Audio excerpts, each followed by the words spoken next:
Chapter 609. Hence, if a group of people were to arrive at the 5th level to complete a mission, they would probably see this strange scene. In front of them, a large group of mercenaries who were in a sorry state ran forward. Behind them were 20 injured advanced leveled magical beasts as they bared their fangs, howling as they chased after them. But only after running for 100 meters away, Long Yunjian stopped in his tracks as he raised his hand to shout for them to stop. Following that, all of them turned around and started waving their weapons towards those 20 magical beasts, killing them. This position was out of the shooting range of the light ball, but they were still able to see Yiqing Luo clearly. That stretch of forest had already turned into ruins. The huge light ball exploded on the ground as sand and pebbles flew everywhere as dust curled upwards. The entire magical beast forest shook once again as it shook incessantly. Roar roar! Seeing its own light ball being avoided by Yiqing Luo, Childine howled even louder as it pounded its own chest fiercely as it spat out one light ball after another. That's right. One by one.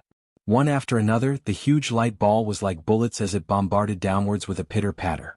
Yiqing Luo avoided the first one and the second light ball followed closely behind. When each light ball crashed onto the ground, it exploded a deep pit as it set off a huge airwave. This airwave also affected Yiqing Luo's performance. Just as Yiqing Luo avoided the third light ball, the airwave behind her directly caused Yiqing Luo's petite body to fall onto the ground. Immediately following that, the fourth light ball struck towards her. Qing Luo. Long Yunjian and the others stopped their hands which were slashing the magical beasts as they shouted out towards Yiqing Luo's direction. Dead. That little slut is dead. Lan Ling Nua, who was carried in Ji Tsangtian's arms, was filled with joy as she watched Yiqing Luo being swallowed by the light ball as she excitedly hugged Ji Tsangtian's neck tightly. That spirited beautiful eyes were filled with joy as it was extremely beautiful. From the might of that light ball, it was totally able to flatten that stretch of forest. If Yiqing Luo was struck by that light ball, she probably wouldn't even have a full corpse left. The more she thought, the more excited Lan Ling Nua's expression became. She smiled and even smiled as she hugged his neck. Ji Tsangtian's heart was thumping non-stop right now, so why would he care about what Lan Ling Nua said? She nodded in agreement with Lan Ling Nua's words. Yes. It's good that he died. It's good that he died. As long as younger sister Nua is happy. But they didn't know that the surrounding youths were glaring at them as if they were enemies who had killed their fathers. Wretched servant girl, say that one more time. Tong Ziqing took quick steps forward and directly pulled Lan Ling Nua out from Ji Tsangtian's arms. She raised her hand and slapped Lan Ling Nua's face. Before Ji Tsangtian could even react in time, he heard a crisp slap sound. Under her meticulous care, Lan Ling Nua's skin was extremely exquisite. Half of his face was flushed red from the slap, leaving a clear imprint of his 5 fingers. You crazy woman! What are you doing? Ji Tsangtian swiftly rushed up, trying to carry Lan Ling Nua back. However, the girl in front of him looked small and delicate. But she just used one hand to casually change Lan Ling Nua's side. Tong Ziqing wasn't appeased as she raised her hand and gave Lan Ling Nua another slap on her left cheek as she scolded, If Qing Luo dies, I'll make your entire Blue Dragon mercenary group accompany her to the grave. These words made Ji Tsangtian's already gloomy face turn even colder. After hitting his woman, they even threatened his mercenary group? Did they really think that his Blue Dragon mercenary group was a bunch of vegetarians? These youngsters were just too arrogant. Chapter 610. Silence. A deathly silence. None of the group members who were standing behind Ji Tsangtian made a move. Ji Tsangtian's brows creased tightly as he looked at Lan Ling Nua's aggrieved look as the rage in his heart surged. Are you all deaf? This group leader says, tie up these people who don't know what's good for them. Save your sister-in-law. He shouted furiously as he turned around and stared at those group members behind him. But he discovered that the remaining 50 group members, other than those 20 people who followed Ji Tsangtian to stay in the array barrier, who were trembling while holding their weapons, not knowing what to do. The other group members all stared at Ji Tsangtian with a furious expression. They simply couldn't understand why their brilliant group leader had turned into this state today. Was it because of Lan Ling Nua, that wretched woman? Some group members couldn't help but burst out, Group leader, the person who doesn't know what's good for her is Princess Ling Nua, it's you. If it wasn't for the world group, if it wasn't for Miss Yi, we would have already become that huge beast, becoming the magical beast's food. We're mercenaries. We're real mercenaries. We will absolutely not do things like biting the hand that feeds us. One after another, the group members started to voice out the unhappiness in their hearts. But they knew clearly in their hearts that in their group leader's heart, Lan Ling Nuo was a treasure which no one could taint. They didn't dare to blame everything on Lan Ling Nuo, but in their words, the spearhead was pointed towards Lan Ling Nuo. After being slapped twice, Lan Ling Nuo's cheeks were swollen and red. When had she ever suffered such humiliation? She knew that she wasn't a match for Tong Ziqing, so she didn't dare to retaliate forcefully, only covering her mouth and her cheeks as tears started to flow down. Her mouth would occasionally, affectionately call out "Brother Tsangtian," looking as pitiful as she could be. When he heard the accusation from his team members, he cried even louder. The surrounding magical beasts had all been killed by the World Group's youngsters. Now that they heard Lan Ling Nuo's sharp cries, they felt that it was ear-piercing and wanted to slap this lady till she fainted. Their hearts were filled with concern for Yiqing Luo's safety, and Lan Ling Nuo looked like she was at a funeral, so who would feel good about it? Hearing Lan Ling Nuo's cries, Ji Tsangtian's heart ached as he totally didn't realize that it was his own fault, only feeling that his group members had all been brainwashed by the other party. The members who had always obeyed his orders dared to refute him today. They reprimanded him and even indirectly talked about their sister-in-law. If they hadn't been brainwashed by the other party, how could his members have become like this? Good you guys. You dare to resist my orders? You want to join their team, right? Fine. I'll fulfill your wish. Ji Tsangtian directly tore down the group leader's badge from his chest. The other group members realized what Ji Tsangtian wanted to do, and their expressions instantly changed. Ji Tsangtian was trying to make them leave the Blue Dragon group. All of them were Blue Dragon Group's elite team, and Ji Tsangtian was willing to disregard their many years of brotherhood just for a woman? These members were completely disappointed. All of them clenched their fists so tightly that their veins popped out. The way they stared at Lan Ling Nuo was as though they were looking at a vixen who could bring calamity to the country and people. Quickly look. Xiao Jin stared at Yiqing Luo's direction as a glint flashed past his eyes as he cried out in joy. The World Group's youngsters weren't in the mood to appreciate this farce. Chapter 6:11. Only to see two figures appearing indistinctly in that dazzling light. Was Diamo Xian. That tall figure, under the pull of the dazzling light, projected a long shadow. Yiqing Luo was embraced in his arms. Diamo Xian walked out from the light ball in an unhurried and steady manner. The air billows behind him blew up their sleeves and their black hair. Whereas Diamo Xian was still calm and composed as he walked slowly. The World Group's youngsters suddenly felt their eyes turning moist. They stared at the two people in the light as their suspenseful hearts finally calmed down. And Rua Pan and Kitty Li were already crying out loud. Luckily nothing happened to their Qing Luo. Luckily the Overlord was by their side. Roar! Child Yin's eyes widened as it looked even more ferocious. Light balls started to spew out from its mouth once again. These two despicable humans actually dared to look down on it? And even dared to turn their backs against it? Child Yin howled, and that fat body which was like a mountain trembled, and following that, an endless stream of light balls were released. This time round, the attack range had obviously expanded. It wanted to annihilate the entire 5th level. Long Yunzhan reacted in time as he swiftly called for everyone to leave at the fastest speed possible. Ah Xian. Yiqing Luo hooked onto Diamo Xian's neck as the both of them exchanged glances, and immediately, the corners of their lips twitched meaningfully. Following that, Yiqing Luo's peripheral vision shot a glance at Child Yin as she leapt up from Diamo Xian's arms. Diamo Xian followed closely behind her. Two figures floated in midair as they faced that light ball which kept on exploding. The white light flickered as though it was a dream. Under this white light, the duo's peerless, devastatingly beautiful faces became even more spirited and handsome. Yiqing Luo's black robe was dancing in the strong wind, like a budding rose, a rose in the dark night. Yiqing Luo's feather fan spun a few rounds on her fingertips as a ray of red light was released from the feather fan, turning into a biting cold wind blade as it met the light ball head-on and struck back. The light ball surged, and this wind blade was extremely powerful. The two forces were stuck in midair and collided with each other. Gazing at Yiqing Luo's increasingly sweet and exquisite side profile under the white light, Diamo Xian's gaze turned gentle as his lips curled into a smile. His palm moved and a vigorous energy wrapped around the wind blade that Yiqing Luo created. Yiqing Luo's profound energy was already on par with those light balls. Now with the addition of Diamo Xian's profound energy, those light balls were immediately pushed back. Child Yin was extremely infuriated as he howled and hammered his chest before jumping up agilely to avoid the light ball that was coming back at him. With a leap, it pounced towards the two people floating in the air.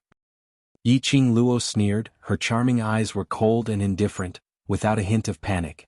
She exchanged glances with Dmo Xian and her body lightened as the feather fan in her hand opened up and waved out a fire dragon, speedily coiling towards Childine. In the fire dragon, there were still many strands of silver silk which headed straight towards Childine. Under the encirclement of the fire dragon, Childine was already infuriated and totally didn't notice the silver silk which was attacking from the side.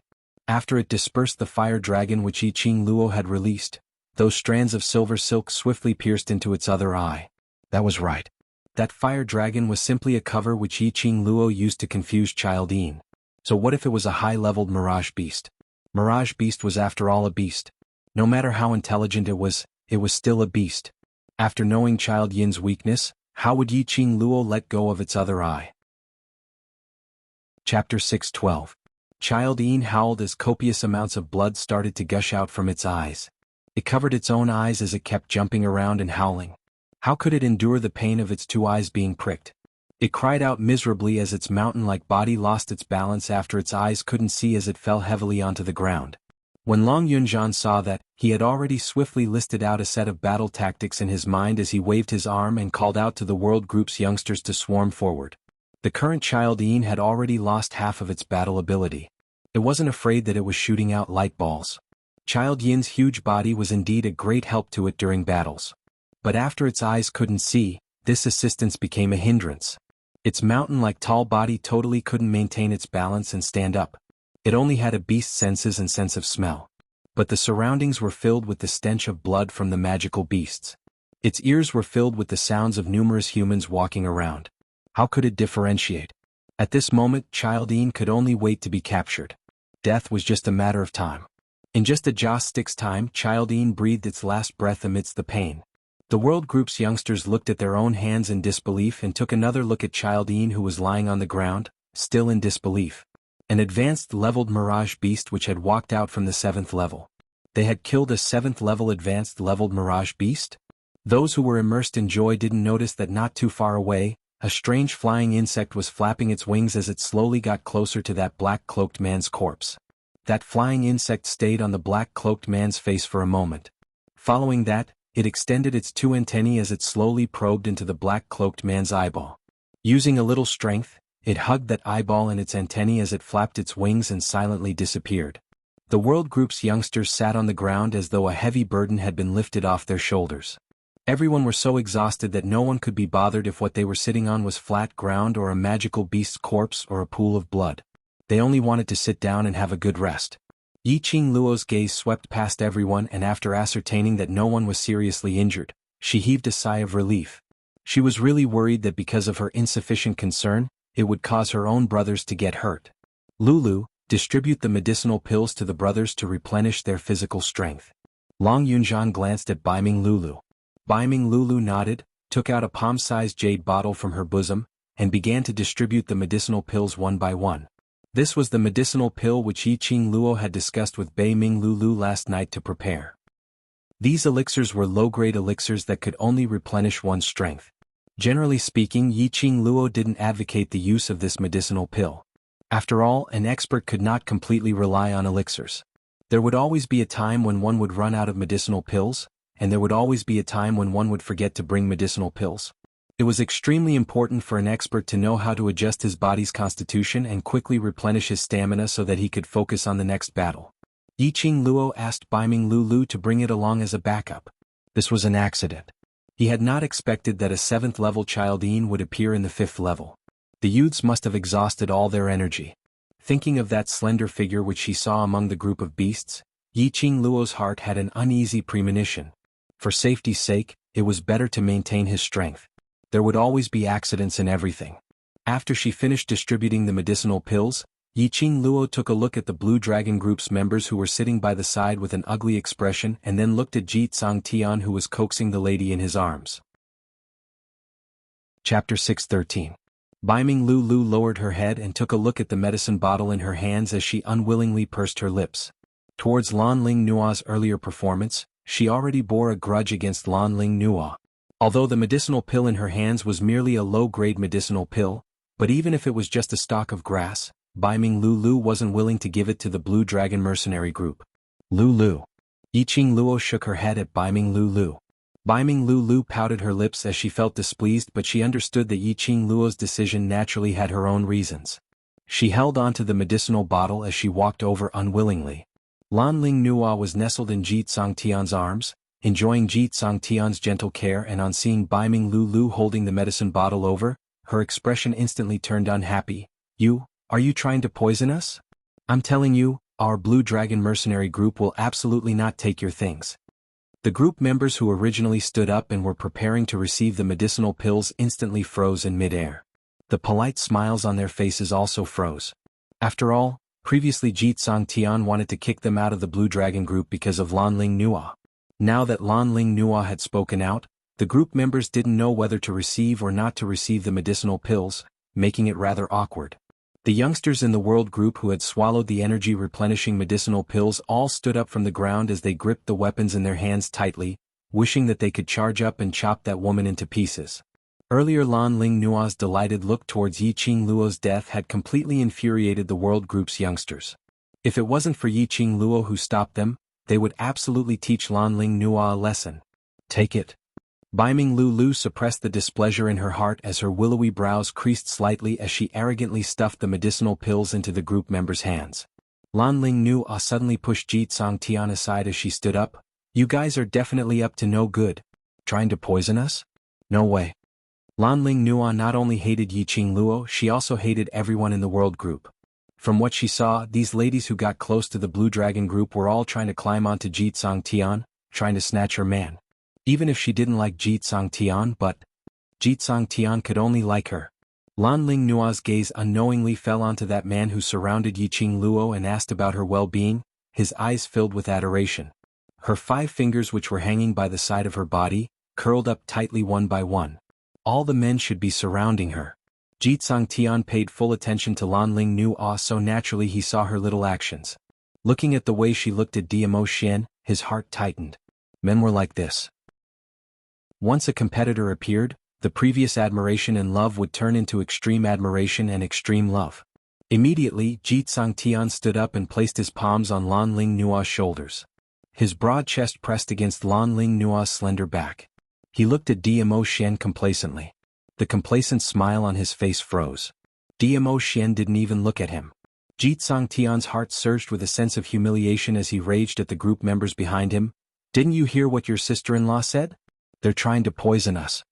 The group members were so aggrieved that they really wanted to steel themselves and leave the Blue Dragon group. But when he thought of the few years he had spent in the Blue Dragon Regiment, growing step by step with the Blue Dragon Regiment, and his own brothers in the Blue Dragon Regiment, no matter what, before today, their regiment commander was indeed a good regiment commander. In the end, they still couldn't bear to part with their feelings towards the Blue Dragon group. The group members clenched their teeth as they said a sorry to Baiming Lulu softly and returned back to the group. Chapter 6:14. Lulu come back. Yiqing Luo didn't force her. Since these people weren't willing to accept their help, then they could only forget about it. Yen Xiaoyi's spirited eyes were filled with rage as she clenched her fists tightly. Qing Luo, they're simply too much. That slut only knows how to stir up trouble. Isn't she just jealous that sister is prettier than her?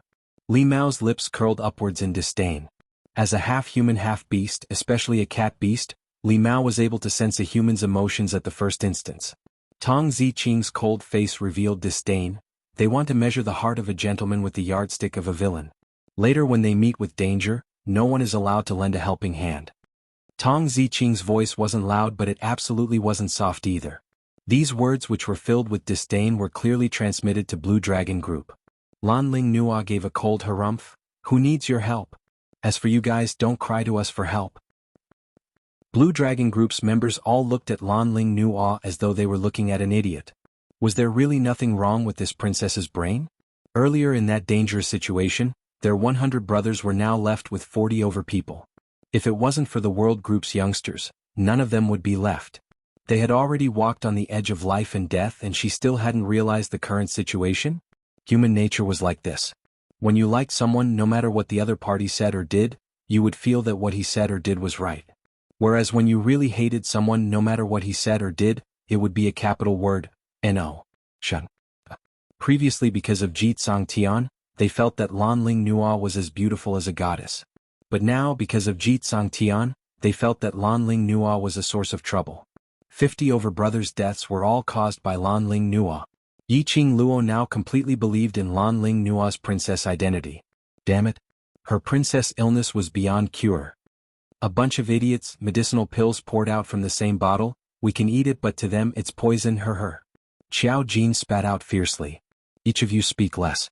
Long Yunzhan, who had replenished his physical strength, slowly opened his eyes. Deep blue ripples appeared at the bottom of his eyes, forming circles of ripples. Qing Luo has already done what she should do. As for whether to accept it or not, that's their business.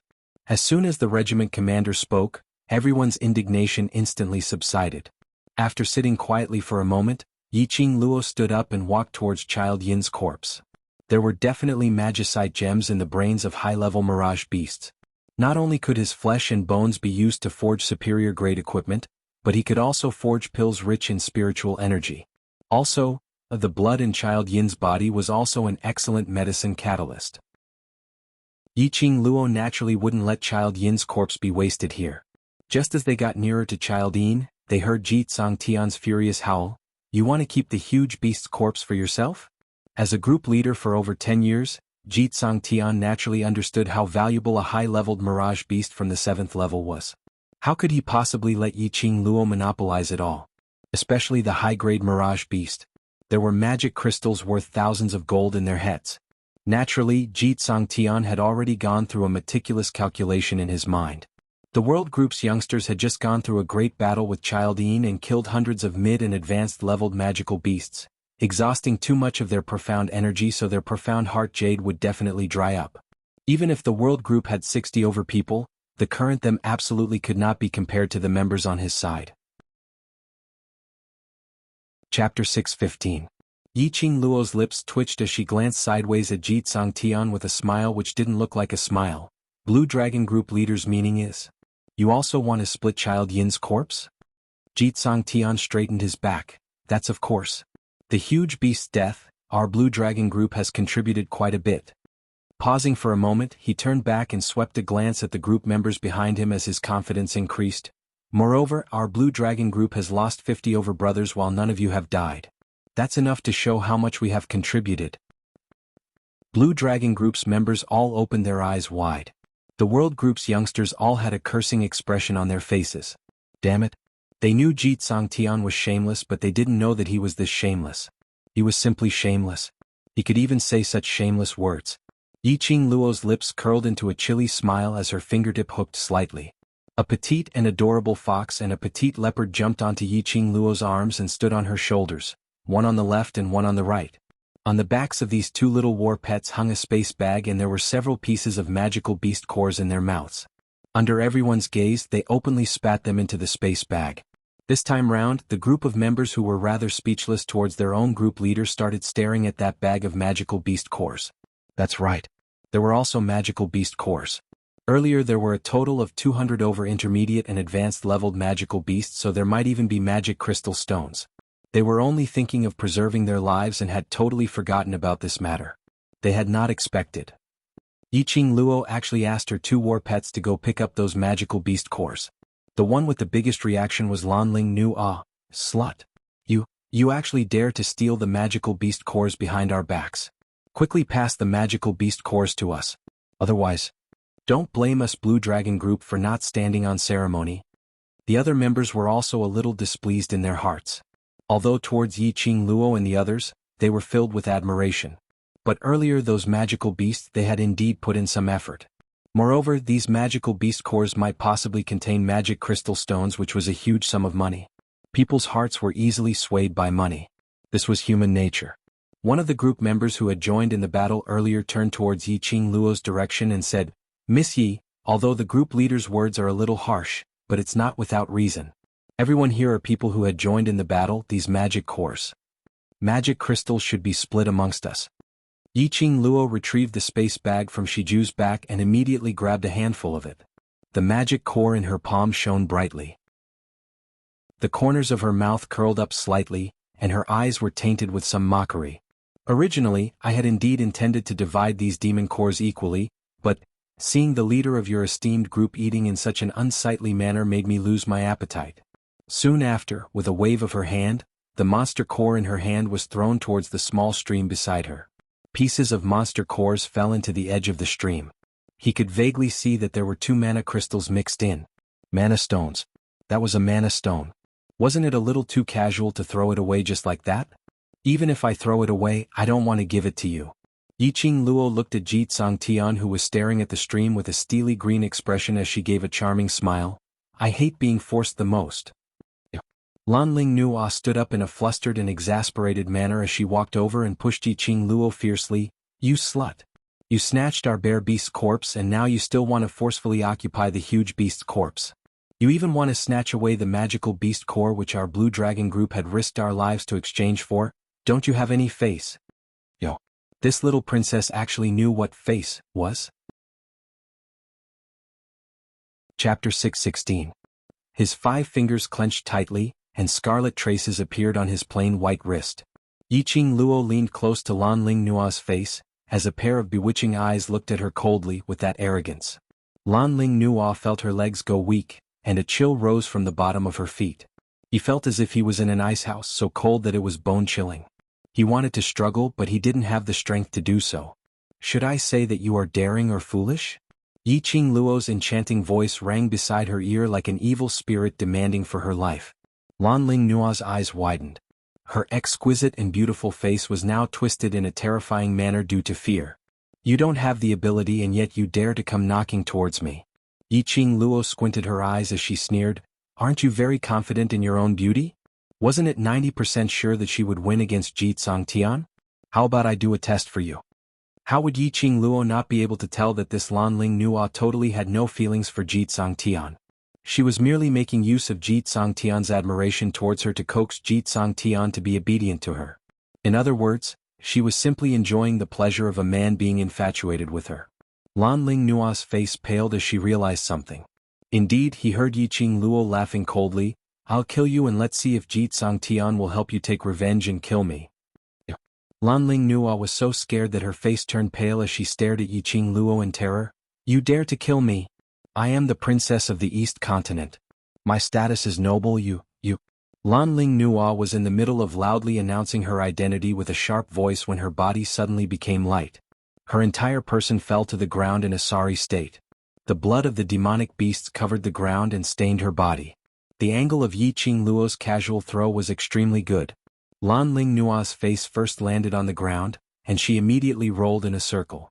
She collided with the corpse of a magical beast at the side, and coincidentally buried herself in the wound of the magical beast's corpse. When Lanling Nuo's stomach churned from the smell of blood, she lifted her head. Her head was almost completely covered in blood. Just the thought of a bloody head sent chills down his spine. Lanling Nuo's vision was filled with the color of blood. Her entire head was covered in mucus and blood, which flowed down her face continuously. She hugged her own face, screaming as she tried to run towards Ji Tian's direction. Although the members of the Blue Dragon group had been through many battlefields and had seen many dead people, they were still shocked when they saw a bloody man charging at them. One by one they dispersed. No one dared to get close to her. Aren't you trying to distort the truth? Aren't you trying to forcefully eat something that doesn't belong to you? Don't you like monster cores? As their sister-in-law, if I don't do something for them, how can I convince the public? Yiqing Luo's chilly voice had a hint of ridicule in it.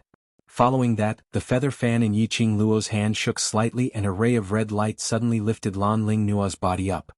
Plop. Lanling Nuo's entire body plunged into the stream. The stream was instantly dyed red. As a princess, Lanling Nuo naturally knew how to swim. But right now, Lanling Nuo's beautiful face had been ruined by Yiqing Luo, and she was suddenly thrown into the middle of the stream, so how would she be able to react in time? She flopped around for a while and sunk into the water. Yiqing Luo's sweet voice was heard from the shore. It's just a slight effort, no need to thank me. Thank? It was already not bad that she didn't kill her. Ji Tian was so angry that his entire face turned black as charcoal, as he trembled all over. This woman was simply too arrogant. Chapter 617. What are you all still in a daze for? Go down and save your sister-in-law. Ji Tian swallowed his anger as he dashed to the side of the stream and jumped down directly. Those 20 over members who had been following Ji Tian also jumped down when they saw that. This kind of thing, which could show their face in front of the group leader and wasn't dangerous at all, they were naturally more than willing to snatch it. The remaining 30 over members who had fought together with the world group previously, as they didn't like Lan Ling Nua, they hesitated for a moment. Eventually they walked to the side of the stream and jumped down. The group of them were in the stream, which wasn't considered spacious, but they still weren't able to catch Lan Ling Nua. Lan Ling Nua would surge down from time to time and pop her head out from time to time, making a grumbling sound before sinking back down. Ji Tian's heart ached for her. After a long time, even if it was a scorching hot day, soaking in the stream for a long time in such a cold place would make one feel cold. There were already quite a number of members who used the pretense of saving Lan Ling Nua, but in actual fact, they were secretly searching for the magic cores and magic crystals which Yi Qing Luo had thrown into the stream. Standing in the dark, the crowd who were admiring this scene in satisfaction had a carefree smile on their lips. Is it fun? Diamo Xian glanced sideways at the smiling young lady beside him as his gentle peach blossom eyes overflowed with a helpless smile. Yi Qing Luo's brows rose slightly as she rested her head on his shoulder. It's fun. How could it not be fun? Yi Qing Luo moved her fingers, and under the sunlight's illumination, an extremely fine silver thread could be seen faintly from the feather fan in her hands, directly climbing to the side of the stream, onto that Lan Ling Nua who was struggling non-stop. That's right. 50 over people in a small stream, unable to save Lan Ling Nua. Lan Ling Nua would occasionally float up to the surface and occasionally pop her head out to catch her breath, which was all Yi Qing Luo's doing. This patient with princess syndrome not only had a problem with her brain, there was also a problem with her worldview. Time and time again she had provoked her bottom line, so don't blame her for treating her as a performance toy for the world group's youngsters to entertain themselves after the battle. Seeing that Lan Ling Nua was tormented till she was half dead, Yi Qing Luo then shook her fingers as she silently retracted the silver thread. Following that, she put on an innocent and comfortable look as she leaned on Diamo Xian's shoulder, smiling like a flower. Without the control of the silver threads, Lan Ling Nua was quickly rescued ashore. After soaking in the water for the time it takes to brew a cup of tea, the blood on her head had been washed away, but she had already fallen into a coma. She was even shivering non-stop. It was obvious that she had been soaked in the water. The exquisite makeup on her face was washed away. Although her facial features were exquisite, they weren't as stunning as before. Ji Tian hugged Lan Ling Nua tightly, but he was also drenched, so how could he warm Lan Ling Nua? They also didn't have the habit of bringing spare clothes out for missions. Ji Tian touched Lan Ling Nua's forehead and it burned his palm. It was obvious that he had caught a cold. He took out his interspatial pocket and rummaged through it for pills. However, the medicinal pills he brought out were all for treating injuries. There were no medicinal pills for treating colds. Lan Ling Nua shivered unconsciously and kept shouting that she was cold. Her soft and delicate body continuously rubbed against his chest. If this dragged on, Lan Ling Nua might not be able to hold on any longer. At least, he had to let Lan Ling Nua change into a set of clean clothes. Ji Tian bit his lips tightly as he hesitated in his heart for some time. In the end, he still couldn't bear to see his beloved woman suffer as he looked towards Yi Qing Luo and the others. Take off your clothes. She had to admit that this Ji Tian's prince syndrome was rather serious. Things had already come to this stage and he still used a commanding tone to speak to her. Chapter 6:18. Ji Tian clenched his fists tightly. You're the one who threw Sister Nua into the stream. Shouldn't we take responsibility? Yi Qing Luo seemed as though she had heard the funniest joke in the world as she clutched her tummy and burst out laughing. Your sister Nua cares so much about her appearance. I'm just trying to make her face a little cleaner. Pausing for a moment, Yi Qing Luo placed her feather fan on her lips as her vision swept past those group members who were like drowning dogs. What's more, as your woman and their sister-in-law, I should at least contribute to your mercenary group. Ji Tian said angrily. Whether or not Sister Nua wants to contribute to the Blue Dragon group is our group's matter. What has it got to do with you? Yi Qing Luo nodded in realization. Oh yes, it has nothing to do with us. After saying that, she stretched her limbs and turned to look at her brothers. The farce is over. Let's go and let's continue with our quest. The youngsters of the world group stood up in an orderly manner. Ji Tian clenched his teeth as he couldn't wait to rush up and dismember Yi Qing Luo into 1,000 pieces. But looking at the woman in his arms, who was losing consciousness, he gritted his teeth and suppressed his anger. He then softened his tone. Miss Yi, it was my fault for using the wrong words.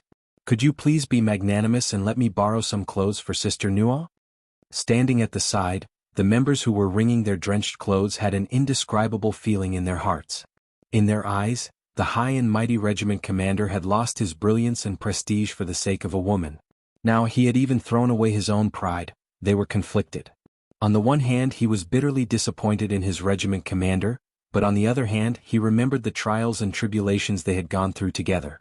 On one hand, he wanted to leave the Blue Dragon group, but on the other hand, he couldn't give up his feelings for the group. As a result, compared to their regiment commander's displeasure, they hated Lan Ling Nua even more. They secretly swore that if Lan Ling Nua dared to be disloyal to their group leader, even if they had to bear the consequences of being kicked out of Blue Dragon mercenary group, they would kill Lan Ling Nua. Miss Yi, we don't want those demon cores anymore. If you have extra clothes, just lend us one. One by one, the group members started to plead. Jitsang Tian stared fiercely at the group member who said that as he opened his mouth to stop him. But on seeing Yi Qing Luo's disdainful gaze, he instantly shut his mouth. Now he was the one who needed her help. He could give up on the magic cores. He could give up on the mana crystals. But Lan Ling Nua must not be allowed to die. Originally he thought that Yi Qing Luo would be extremely difficult to deal with, even taking the opportunity to humiliate him, so Jitsang Tian was already mentally prepared. However, Yi Qing Luo only revealed a difficult expression, propped her chin and pondered for a moment. Actually, it's just a piece of clothing. It's not impossible. Jitsang Tian suddenly raised his head. Not only will I give you a set of clothes, I can let all of you change into dry clothes. Yi Qing Luo's long and narrow eyes hooked up into a crafty arc. Clearly he was plotting something. Even though he knew it was a scheme, Jitsang Tian could only bear with it. What conditions do you have? Right now, it should be 5 in the afternoon. That was around 3 to 5 in the afternoon. Because of your disturbance, a large portion of our mission has not been completed. Yi Qing Luo intentionally paused as her finger pointed to the group members standing by the side. Your beloved has turned into such a state, so I'm sure you don't have the mood to continue with the mission. I need you to lend me some men to help our group complete the mission. Jitsang Tian's brows creased tightly as his entire face creased into a ball. Borrow people? Was this a forceful headhunting? Chapter 619. This explanation might as well not explain at all. What was meant by only taking young and handsome young men and young ladies? What was meant by they were too old? Wasn't this blatantly ridiculing their age? The faces of the members of the Blue Dragon group twitched uncontrollably. Did she need to be so damaging? The World Group's youngsters all laughed out loud. After our mission is completed, we will naturally let them go back. Yi Qing Luo shrugged her shoulders with an indifferent look. This condition, whether to change or not, will depend on you guys. Jitsang Tian turned silent. Those group members also turned silent. Yi Qing Luo had been paying attention to them all the time. From the looks of it, they were using the mercenary group badge to carry on their internal communication. Yi Qing Luo wasn't in a hurry. Based on Jitsang Tian's abnormal concern towards Lan Ling Nua, even if she asked him to kill his brothers by his side, in exchange for a chance for Lan Ling Nua to survive, he would probably agree to it. So Jitsang Tian would definitely agree to this condition. As expected, not long later, Jitsang Tian raised his head as he squeezed out each and every word from the slits of his teeth. All right.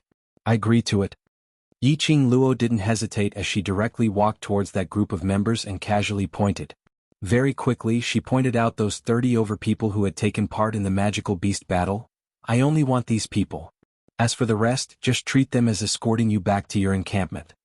Jitsang Tian was patient, and on seeing that she had finally finished choosing, he hurriedly opened his mouth. Clothes. Yi Qing Luo turned her head towards the World Group's youngsters. Young youngsters, take off your clothes. When the World Group's youngsters heard that, they were all stunned. They thought that Yi Qing Luo's realm ring had a lot of clothes. They had not expected that she actually wanted them to take off their clothes. This was the uniform which they had been wearing for less than 3 days. Even if it was already soaked in blood, even if it was torn, it still represented their group's uniform. These youngsters were unwilling, and Jitsang Tian frowned. You want us to wear your clothes? Up to you. Yi Qing Luo replied impolitely. Jitsang Tian's muscles tensed up as his anger had already rushed to the top of his head. Lan Ling Nua unconsciously moaned in pain as her little face flushed an abnormal shade of red and her body which had crashed into his embrace was boiling hot. Jitsong Tian panted heavily as he suppressed his anger. Yes. Go get changed, Long Yunjian said calmly. The teenagers hesitated for a moment, and then one by one, they got into the bushes at the side and began to change their clothes. Yan Xiaoyi had ordered 2 sets of uniforms for everyone and everyone was wearing them.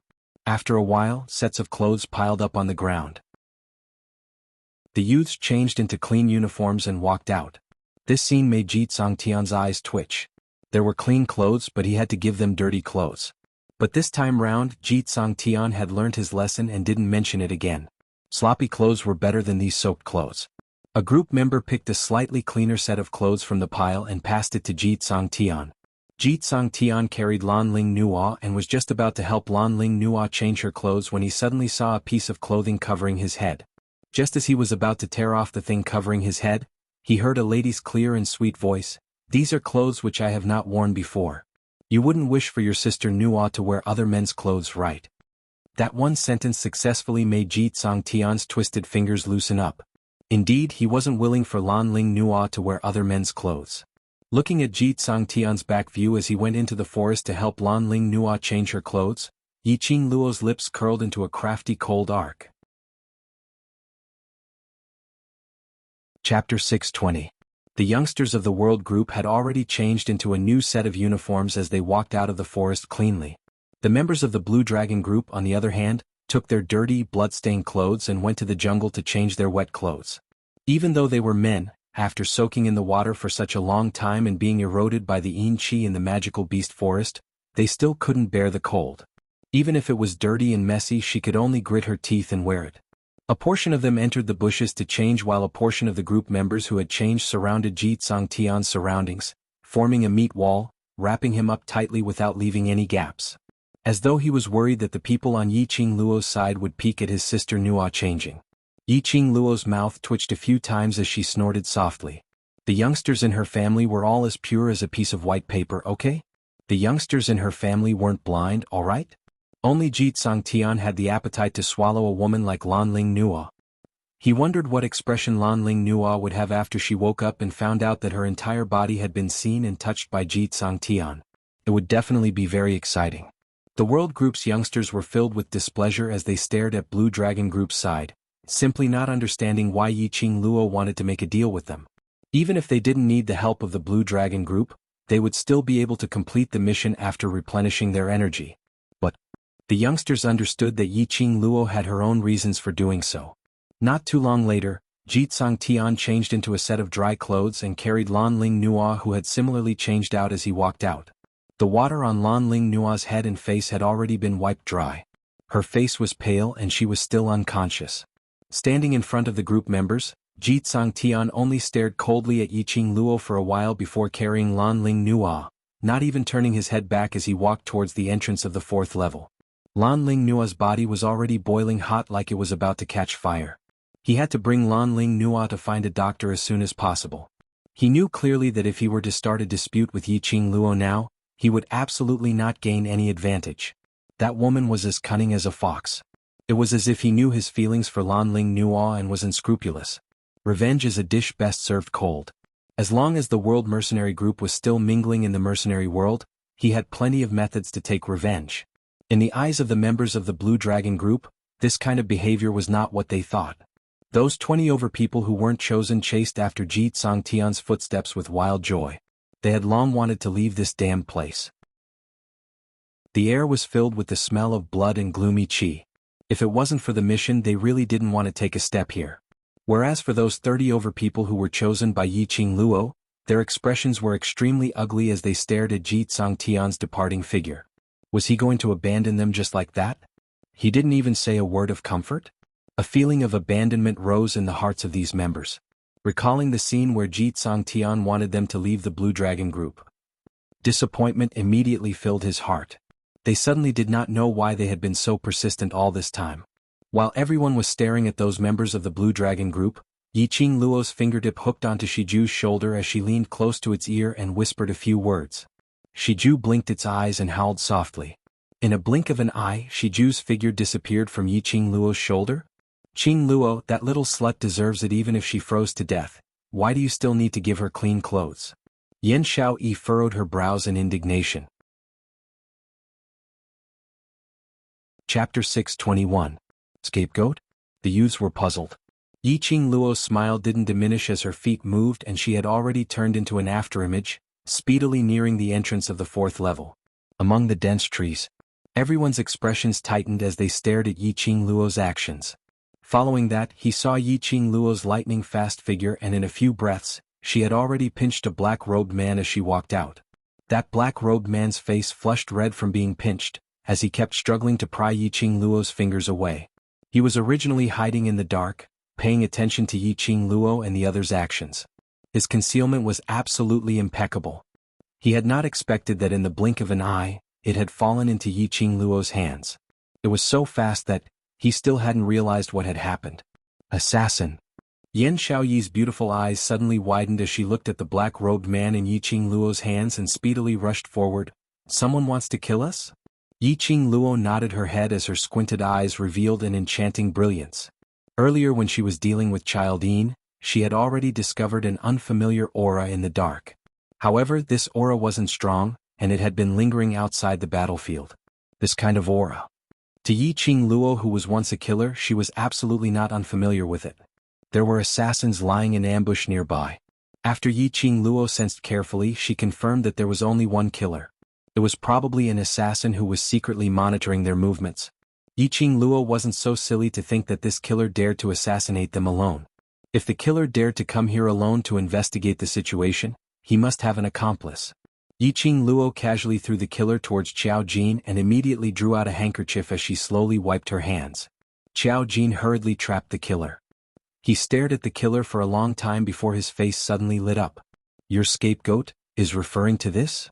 Seeing Yiqing Luo nodding her head, the World Group's youngsters started to laugh unkindly. That's what they said, anyone who offended their Madame Qing Luo, no matter who it was, they could forget about having it easy. Let's observe a moment of silence for those mercenaries. The youths all closed their eyes and observed a moment of silence. In fact, he couldn't hide the smile on his face. He had to admit that Yiqing Luo was indeed treacherous. The assassins did not know who their target was. But no matter who the target was, Jitsong Tian and the others had to take the blame. This was not a light scapegoat. If he was not careful, he might be smashed to death by this walk. If the killer's target was the World Group, when Jitsong Tian and the others left the Magic Beast Forest, they would definitely be surrounded by those killers. If the killer's target was the World Group or Yiqing Luo, Jitsong Tian and the others had left the Magic Beast Forest and they were wearing the World Group's uniform. Those killers wouldn't care if Jitsong Tian and the others were from the World Group, as they would definitely make a move on them who were wearing the World Group's uniform. If it wasn't for the fact that she had already planned it out in her heart, how would she possibly be so kind as to make a deal with Jitsong Tian? Jitsong Tian's entire heart was on Lan Ling Nuo, and if it was as expected after meeting the killers, he would definitely abandon those group members and leave on his own. As for the remaining members, they looked like cowards who were afraid of death. After being abandoned by Jitsong Tian, their hearts were in a mess, so not many of them would be able to survive. As for the reason why they chose these members of the Blue Dragon Corps, she had once said that she admired capable people. These cultivators all had a pure and innocent heart, but their ability had been buried by Jitsong Tian, that person who had high expectations but low ability. And most importantly, Chapter 622. When Blue Dragon Group's 30 over members heard that, their expressions instantly changed as they swiftly turned around, wanting to save Jitsong Tian and his group of brothers. Stand right there. A chilly command was heard, making one shudder. Those 30 over members subconsciously stopped in their tracks as their bodies stiffened, not daring to move. Yiqing Luo walked slowly towards them as her devastatingly beautiful face was masked with a faint layer of frost. Step by step, she walked extremely slowly. Every single step she took made an extremely soft sound. In those members' ears, it was as though that step had stepped on the bottom of their hearts. Heavy, powerless, unable to resist. Yiqing Luo's eyes were like ice as she calmly glanced at them. Your group leader has already handed over your authority in the Magic Beast Forest to me. We're going to save. Before they could finish their words, they were interrupted by Yiqing Luo's ridiculing laughter. Save? It's too late. You're all very clear on how much your group leader values that princess. She won't be able to hold on for much longer, and your group leader must have hastened his pace. By now, He should have already met with those killers. The 30 over members' expressions turned uglier by the minute. Their original admiration towards Yiqing Luo had now turned into thick anger. As compared to their admiration towards Yiqing Luo, they were more inclined towards the Blue Dragon mercenary group which they had gotten along with for the past few years. There were simply too many brothers here who had once gone through life and death together. Yiqing Luo actually schemed for the killers to assassinate the Blue Dragon group. She wanted to borrow the killers' hands to kill Jitsang Tian. They were going to save Jitsang Tian. No matter how inconsiderate today's group leader was, no matter how much he made their hearts turn cold because of Lanling Nua, group leader was after all the group leader. This was a deeply ingrained fact. As long as you're still Blue Dragon mercenary group's mercenaries, you have to listen to my commands obediently. Yiqing Luo's lips curled slightly as she raised her index finger and gave an enchanting smile. Your group leader personally promised me. More than 30 members who had lifted their feet, abruptly retracted their feet. Yes. This was the deal that Jitsang Tian and Yiqing Luo had made. In the Magic Beast Forest, they must help the World Group to complete their mission, unconditionally coordinating with Yiqing Luo's actions. But if they knew that Jitsang Tian and the others were being chased by the killers and they still stood by the side, how were they going to face Blue Dragon Group? One side was love, the other side was righteousness. They really didn't know how to choose. Even if you rush over now, it's of no use. Yiqing Luo's eyes were filled with ridicule as she stared at the struggling expressions of these group members. His voice suddenly paused as he gave an innocent smile. Of course, if you insist on going against the deal and leave the World Group, I won't force you. Since they had already spoken to this extent, would they dare to leave so easily? Blue Dragon Mercenary Group was preparing to upgrade to a Silver Plate Mercenary Group and they must not have any negative comments. They had totally witnessed Yiqing Luo's mouth. If they really left now to save Jitsang Tian and the others, Yiqing Luo could totally spread the news of Blue Dragon Group violating the deal. At that time, when the Mercenary Union was reviewing the Mercenary Group's promotion, if they discovered this dark secret, it was very likely that the Mercenary Group's promotion would fail. Thinking of this, they gritted their teeth and suppressed the displeasure in their hearts. They stood where they were and did not mention anything about leaving. Chapter 623. The black-robed man struggled with all his might as his eyes opened wide, revealing a ferocious gaze as he bared his teeth in an attempt to intimidate Xiao Jin. The black-robed man had heard Yiqing Luo and the rest's conversation clearly, and had heard everything clearly. These children, who looked to be no more than 15 or 16 years old, actually had such deep scheming minds. Not only did they discover him who was hiding in the dark, they were even able to swiftly counterattack. Killing with a borrowed knife? This wasn't merely killing with a borrowed knife. It would also cause the Blue Dragon Mercenary Group to form a feud with their killer alliance. Even if they had recognized the wrong person and killed the wrong person. But in Jitsang Tian's eyes, he would definitely ascertain that these killers were here for him, Jitsang Tian. The black-robed man struggled to send out a signal flare, trying to warn his partner. But Xiao Jin's hands which were clasping the killer's arms were extremely tight. Who sent you here? Yiqing Luo walked towards the black-robed man as her vision swept past him. Who's your target? Pui. The black-robed man spat out fiercely. Damn. You still dare to be so arrogant in my hands. Xiao Jin instantly exploded as he threw him onto the ground and immediately stomped on the black-robed man's chest. This stomp was filled with strength. The black-robed man coughed fiercely as blood spurted out from his mouth. He kept on coughing violently as his body kept on shaking. A wooden token slid out from his messy open shirt. The black-robed man's eyes widened in terror as he stretched out his hand in an attempt to snatch that wooden token back. His hand had just stretched out when it was stepped on by a petite foot. A fair little hand picked up that wooden token. The totem carved on the wooden token was extremely exquisite. From that outline it looked similar to a bat. In the middle of the wooden token, there were 3 words carved in flamboyant calligraphy: Killer Alliance.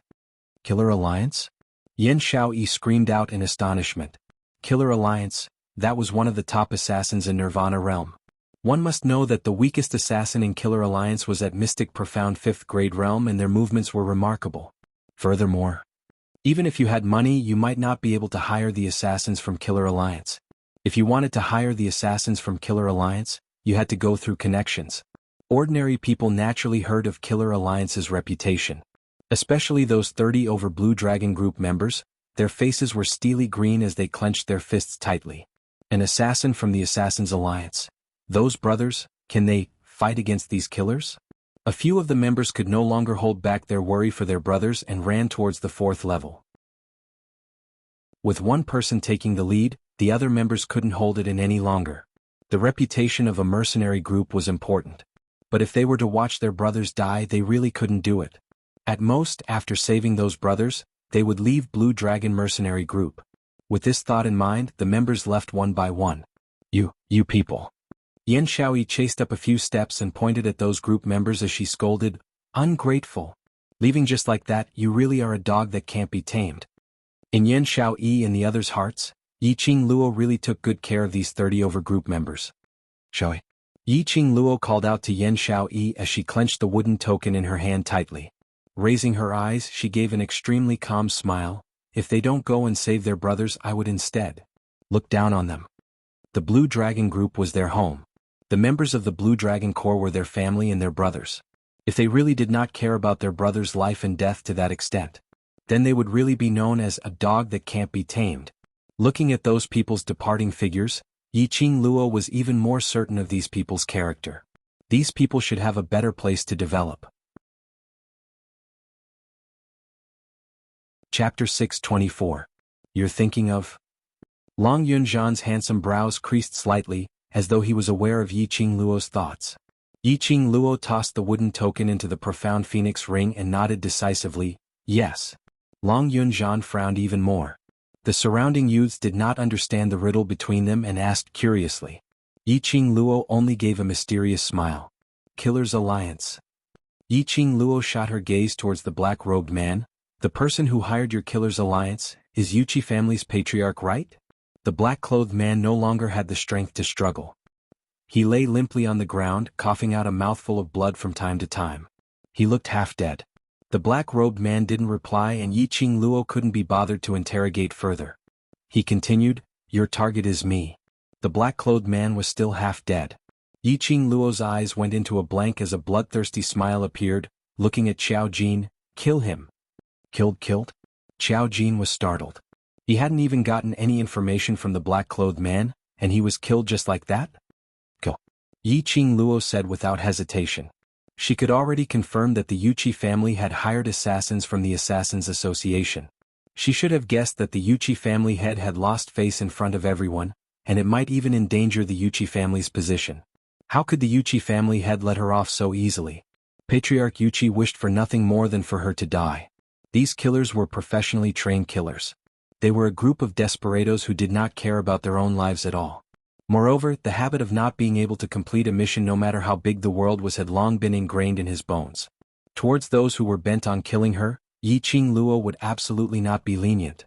The Yuchi family. There was no rush. Prey had to be slowly teased. Only then would it be interesting. After battling with Child Een and hundreds of intermediate and high-leveled magical beasts, these youths obviously felt that their abilities had become much stronger. When it came to the rest of the mission, it was practically effortless for him to obtain the magical beast's corpse. Even the eagle beast, which was the most difficult to deal with, was completed with everyone's help. During the mission, the 30 or so members who had left also returned to the team. Their expressions were ugly and the gazes they used to look at Yiqing Luo were filled with hatred. Yiqing Luo could tell. She was right. Jit Sang Tian and the others were blocked by the killers at the entrance of the magic beast forest. Furthermore, Jit Sang Tian brought Lan Ling Nua as they abandoned those group members and escaped. Those members had all died in the hands of the Assassin Alliance's assassins. Yiqing Luo thought that these group members would at least accuse her of being cold-blooded, accusing her of knowing everything but allowing things to happen. But, from beginning to end, none of them spoke a single word. And towards Yiqing Luo and the rest's arrangements and deployment, they were extremely cooperative. When the youngsters were in charge of killing the beasts, Yiqing Luo and Bei Ming Lulu were in charge of 3 medicinal herb harvesting missions. After being promoted to Mystic Profound 8th grade, Yiqing Luo clearly felt that no matter if it was speed or skill, it had all increased by more than one level. While picking the herbs, she still had the leisure to tease the magical beasts guarding the herbs. By the time they finished all 10 missions and walked out of the magical beast forest, it was already close to midnight. In the pitch-black night sky, a bright moon hung high in the sky, dotted with stars. Having stayed in the magical beast forest for an entire day, the youths immediately felt that the outside world was too beautiful. He no longer had to endure the stench of magical beast's blood. He no longer had to endure the gloomy cold air from the surroundings. Most importantly, the 10 missions were all completed.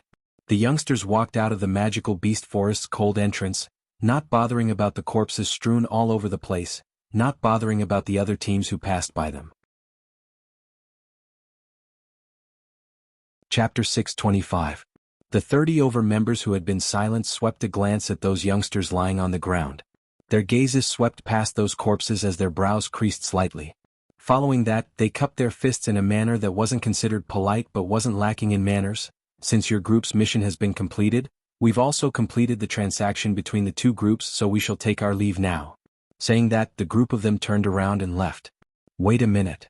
Yiqing Luo's clear voice was like a pearl falling on a plate as it reverberated in this silent and spacious magic beast forest entrance.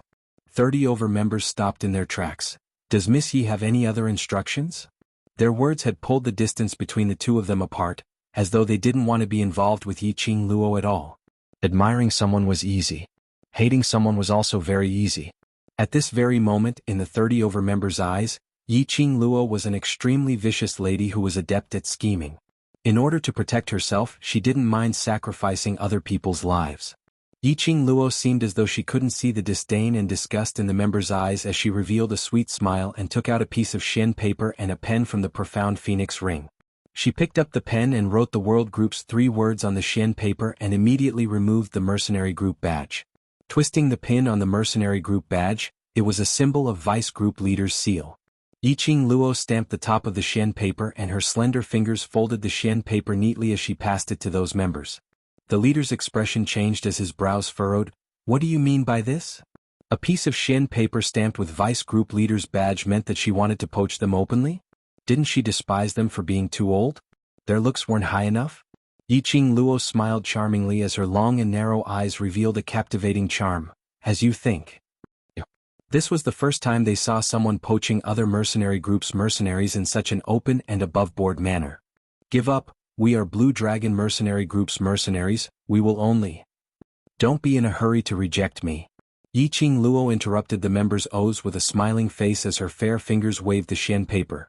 I admire your characters and am extremely interested in unpolished jades like you. The faces of more than 30 members twisted. Since they were unpolished jade, what was there to admire? Weren't they supposed to boast about it when they were poaching people? What kind of disparagement was this? You need to polish yourselves. You need to find the right way to guide them. Yiqing Luo ignored the expressions on their faces as she said word by word, this is the proof that I'm giving you. You can keep it first, perhaps. You might need it in future. Of course, if you're completely sure that you want to place your future and your life on the Blue Dragon Mercenary Group, then you can directly tear this piece of paper. The leader of the group stared at the paper with a hesitant expression. Listening to a 15-year-old girl say in an extremely mature manner that she wanted to guide them and polish them, this piece of unpolished jade. This feeling, it was so King strange. However, none of them could refute him. They had already seen Yiqing Luo's ability in the magic beast forest. However, why was she so confident that they would definitely keep her proof? The leader's peripheral vision swept past the expressions of the few people beside him as he stretched out his hand and received that Shen paper. In front of Yiqing Luo, he was about to tear it down. We don't need it. Chapter 626. Yiqing Luo spoke extremely slowly as her voice was filled with gentleness, leisurely and contented. She didn't anxiously hope that they would agree, nor did she have the feeling that it didn't matter whether they agreed or not. She just calmly stated the truth. Your choice to me doesn't have much use. But to you, it's a choice of fate. Yiqing Luo saw the leader's hand which was about to tear the paper stopped as he stiffly maintained the action of tearing the paper. He was stunned for some time before he stiffly moved his arm. What do you have to make us believe you? Yiqing Luo's smile was brimming with confidence. Based on the fact that I'm Yiqing Luo. The 30 or so members were completely stunned. Just how arrogant was this young lady? Based on the fact that she was Yiqing Luo? She had that much confidence in herself? Not knowing why, the group members had an urge to believe her. In their minds, the scene of what Jitsang Tian had done for Lan Ling Nua appeared, which made one's heart turn cold. Looking at the ground full of corpses, their hearts ached. The main culprit of all these was Yiqing Luo. But Jitsang Tian definitely had something to do with it. Jitsang Tian abandoned his own brothers, and under his brother's cover, he left. Yet these brothers of his had died here. Their group leader abandoned them. His 5 fingers curled up one by one. The leader of the group grabbed the piece of paper in his hand, as though he was making a huge decision. In the end, the leader kept the paper into his bosom as he gritted his teeth. I hope that we will never have the chance to meet again. Yiqing Luo smiled in disbelief. I'm afraid this chance is not too far away. The 30 or so members left angrily. Looking at their departing figures, Kitty Lee blinked her watery eyes as she hooked onto Yiqing Luo's arm. Sister, why did you give them that piece of proof? The world group, which was personally written by Yiqing Luo, was stamped by the vice group leader. This piece of paper represented Yiqing Luo. Giving this piece of paper to those people in Blue Dragon Group, wasn't she afraid that these despicable people would use that piece of proof to secretly do some sinister things? Momentarily, everyone was unable to understand Yiqing Luo's thoughts. These people, if we can rope them in and keep them for our own use as long as we give them enough sincerity, they will definitely follow us through life and death. In just a short period of time, Yiqing Luo had already understood these people's characters. These people valued friendship and loyalty. With proper training, it wouldn't take long for them to stand on their own in the mercenary world. But aren't we going to be in the academy? Yen Shaoyi didn't understand what Yiqing Luo meant. All the members of the world group were all students of the devil class. They went to school together and cultivated together on holidays. They only had 3 days a month. If he were to accept these people into the world group, wouldn't it be a huge mess? A portion of them are students of the Celestial Phoenix Academy. Their holidays are the same as ours. Yiqing Luo explained patiently. The other group are professional mercenaries, relying on completing missions to support themselves. We can establish a second group, and when we are all in the academy, we can represent the world group to head to the Mercenary Association to accept missions and grind for some honor points. Xiao Jin shook his head in disagreement. Even if it's the second group, they still represent the world group. If they were to use this opportunity to defame us. Chapter 627. I understand Qing Luo's intention. Long Yunzhan nodded. I agree. Yiqing Luo's lips curled as she exchanged glances with him and smiled. It was because Long Yunzhan didn't reject her intention earlier. That was why Yiqing Luo passed the proof to those group members after they left the Magic Beast Forest. Long Yunzhan didn't reject this decision. The others would also agree and listen to her. The riddle which the two of them were playing earlier was because of this matter. Seeing that Long Yunzhan had already spoken, the other youngsters had their suspicions, but they still chose to believe in their judgment. They knew that Yiqing Luo and Long Yunzhan would absolutely not harm the world group. Lil Luo, today's biggest contributor is me. Don't tell me you shouldn't give me a little special reward? An arm went past Yiqing Luo's hand as it circled around her slender waist. Following that, a refreshing and elegant sandalwood fragrance assaulted their nostrils. The man's broad embrace was tightly pressed against the woman's soft back. His smooth lower jaw was pressed against Yiqing Luo's shoulder as his voice was deep and mellow. The other hand went past her other shoulder as it clasped her lower jaw. He forced her gaze to look in his direction. Yiqing Luo's thick and dense eyelashes fluttered like a butterfly's wings. Her bright pupils reflected that peerless beauty of a face. That pair of watery peach blossom eyes gazed at her lovingly. Yiqing Luo's heart suddenly trembled as she felt her cheeks turning red, as though her energy had been sucked dry by him. Evildoer. A living evildoer who could bring calamity to the country and people. Her peripheral vision saw those youngsters' ridiculing gazes, and Yiqing Luo's cheeks turned even hotter as she turned around and faced Dmo Xian as she pushed his chest. Nonsense, the biggest contributor is obviously me. Then I'll give you a reward. The man's voice had just ended when Yiqing Luo felt her lower jaw tightening. Following that, a warm touch covered her pink lips. That elegant sandalwood fragrance became more and more intense as it spread in her mouth. His kiss was strong and overbearing as it sealed her struggles and sealed her consciousness. What remained was only a kiss that was compatible with him. In Yiqing Luo's mind, it was as though there was a taut string that suddenly broke apart. A scorching flame was burning in his body. Bit by bit it eroded her will.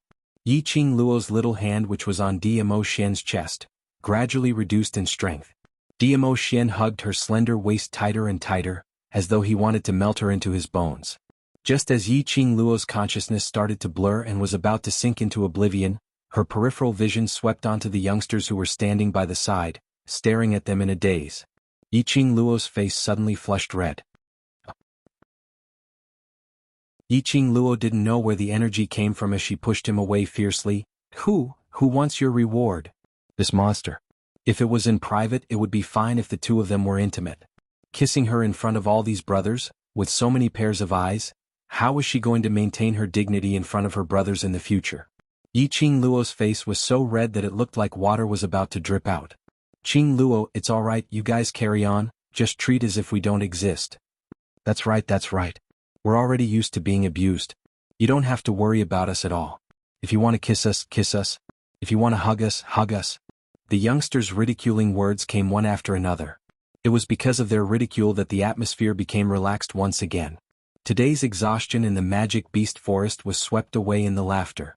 Hearing the youngsters' ridicule, Yi Qing Luo's face turned red as she stared resentfully at Dmo Xian. But she saw him clutching his chest as his brows creased slightly. Chapter 628. Yi Qing Luo's heart thumped. She suddenly thought of something as the smile on her lips disappeared. She took quick steps towards Dmo Xian as she stretched out her hand and tugged his collar. You come with me. As expected, with this tug she could clearly feel that his body was slightly stiff. Although Dmo Xian maintained his smile and gentle gaze. But that slight crease on his brows, Yi Qing Luo saw it clearly. Go back to the mansion and have a good rest. We'll be returning to the academy tomorrow. Yi Qing Luo turned her head to look at those youngsters who were sniggering behind her as she couldn't be bothered to explain to them, I'll be back later, no need to wait for me. It's alright if you don't come back, we all understand. It's the last day of the holiday, just accompany the Overlord well. Tomorrow Qing Luo still needs to go to the academy. Overlord, you'd better take it easy. Yi Qing Luo. Damn it, indeed she had no way to establish her prestige. These youngsters weren't afraid of her. Little Nine. Yi Qing Luo shouted and Little Nine's tail shook. The palm-sized fox instantly turned into a huge fox. Under the group of youngsters' I understand gazes, Yi Qing Luo's face turned black as she grabbed Dmo Xian's hand and leapt onto Little Nine's back. Yi Qing Luo's destination was that garden which Dmo Xian had given her the map of Death God Castle. The garden was still filled with flowers as hundreds of flowers bloomed. The fragrance in the air lingered around her nose. Standing in the middle of the flowers, Dmo Xian's eyes were filled with smiles. His curved peach blossom eyes were long and narrow with a demonic charm. Little Luo, are the same location, the same you and me, are you hinting me to do what we did here that day? His tone was extremely joyous. That pitch-black obsidian-like eyes started to spread out as it started to thicken. Yi Qing Luo wasn't like the past, revealing a lady's coquettish side because of Dmo Xian's teasing. Her expression was grave as she grabbed Dmo Xian's extended wrist and with a tilt, she pressed him into the flowers. Yi Qing Luo sat on Dmo Xian's abdomen as her hands tore his clothes. Dmo Xian caught the two little hands which were pulling randomly as he placed it by his lips and planted a kiss on it. Little Luo, are you trying to force yourself? His tone was evil, and his long and narrow eyes exuded a devilish charm that was incomparably alluring. Yi Qing Luo didn't say a word as her face was still sunken, struggling to tug at his clothes. Little Luo, Dmo Xian's voice abruptly turned heavier as he tightened his grip on her wrist. Stop fooling around. Why are you hiding? Yi Qing Luo sneered as her charming eyes were filled with chilliness. I forced myself on you, shouldn't you feel happy? If it was during normal times, Dmo Xian would definitely turn from guest to host. Indeed, I'm very happy. Dmo Xian stared into her eyes and spoke in a serious tone. But Lil Luo, you're a lady and a lady's reputation is very important. I hope that the relationship between us can be placed on our wedding night, and take it a step deeper. Oh. Yi Qing Luo's sneer grew thicker. Since when did Dmo Xian know what reputation was? He had always done things his own way and did not care about what others thought of him. Talk about honor with her now? But I can't wait. Yi Qing Luo's wrist nimbly flipped as she held Dmo Xian's hand, while her other hand speedily unbuttoned his clothes. A soft sigh which could not be heard came from the depths of Dmo Xian's throat. His clothes were open, revealing a muscular chest. But on that chest, there was an extremely glaring red, piercing Yi Qing Luo's eyes. Chapter 629. Why didn't you tell me you were injured? Yiqing Luo stared at the red gauze, her fingers trembling as she touched it. However, before he could touch the gauze, he retracted his hand while trembling. Diamo Xian was injured. The high and mighty Di Zun was injured. It's not a big injury. I'm fine. Diamo Xian's lips twitched slightly as he raised his hand to caress Yiqing Luo's fine black hair. I didn't tell you because I was afraid you would be worried. There was so much blood flowing from this wound, how could it be just a small injury? If it was just a small injury, a few pills could solve it. Why would there be so much blood? Suddenly Yiqing Luo recalled something. That map. The bloodstains on the map. Yiqing Luo's heart suddenly trembled. Your injury? Was it when you went to Death God Castle to help me draw the map you got injured? That's right, the bloodstains on the map. Ever since Diamo Xian dashed into Death God Castle and brought her away from Zhu Wuxin, she thought that she had guessed wrongly and assumed that Diamo Xian wasn't injured, hence she didn't probe further. If she hadn't noticed that something was wrong with his expression, she probably wouldn't have noticed it. A sense of vexation and guilt towards Diamo Xian arose from the bottom of her heart. She was not a qualified woman who could stay by Diamo Xian's side. She had never properly cared for Diamo Xian. It would only create one trouble after another for Diamo Xian. The more she thought, the tighter Yiqing Luo's heart became. There was a suffocating feeling in her throat. It was so uncomfortable that she couldn't even breathe smoothly. His nose felt sour, as if something was about to gush out of his eyes. No. Diamo Xian answered without any hesitation, seeing through the guilt and thoughts in Yiqing Luo's eyes. His long arms stretched out and pulled Yiqing Luo into his embrace. Don't let your imagination run wild, I'm fine. His reply was straightforward and decisive, but it also indirectly proved that this injury was indeed the injury suffered in Death God Castle. For her, he had been injured, and for her, he had stayed by her side with his injuries. He had been pretending to be fine because he didn't want her to worry. Yiqing Luo's eyes gradually turned red.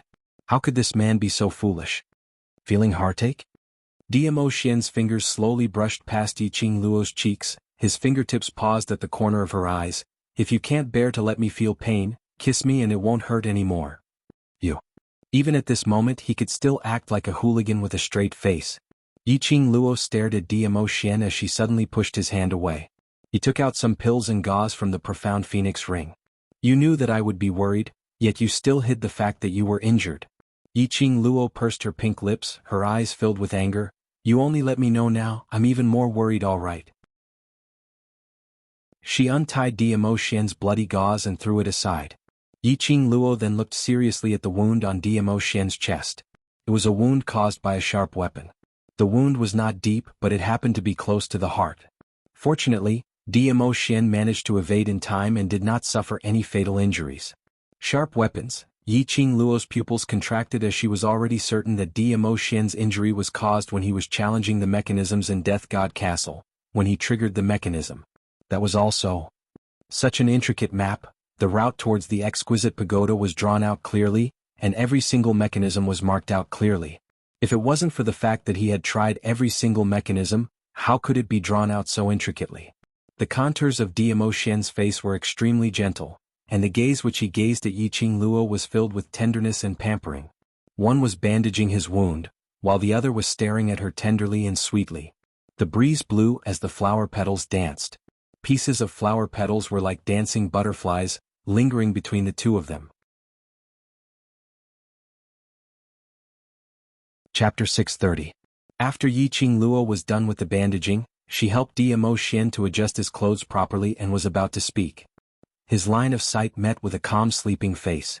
A man with outstanding looks, no matter from which angle, was so handsome that it made one want to scream. Not knowing when he had fallen into a deep sleep. He was in a deep sleep. Even when she slowly moved her body and laid down beside him, he didn't wake up.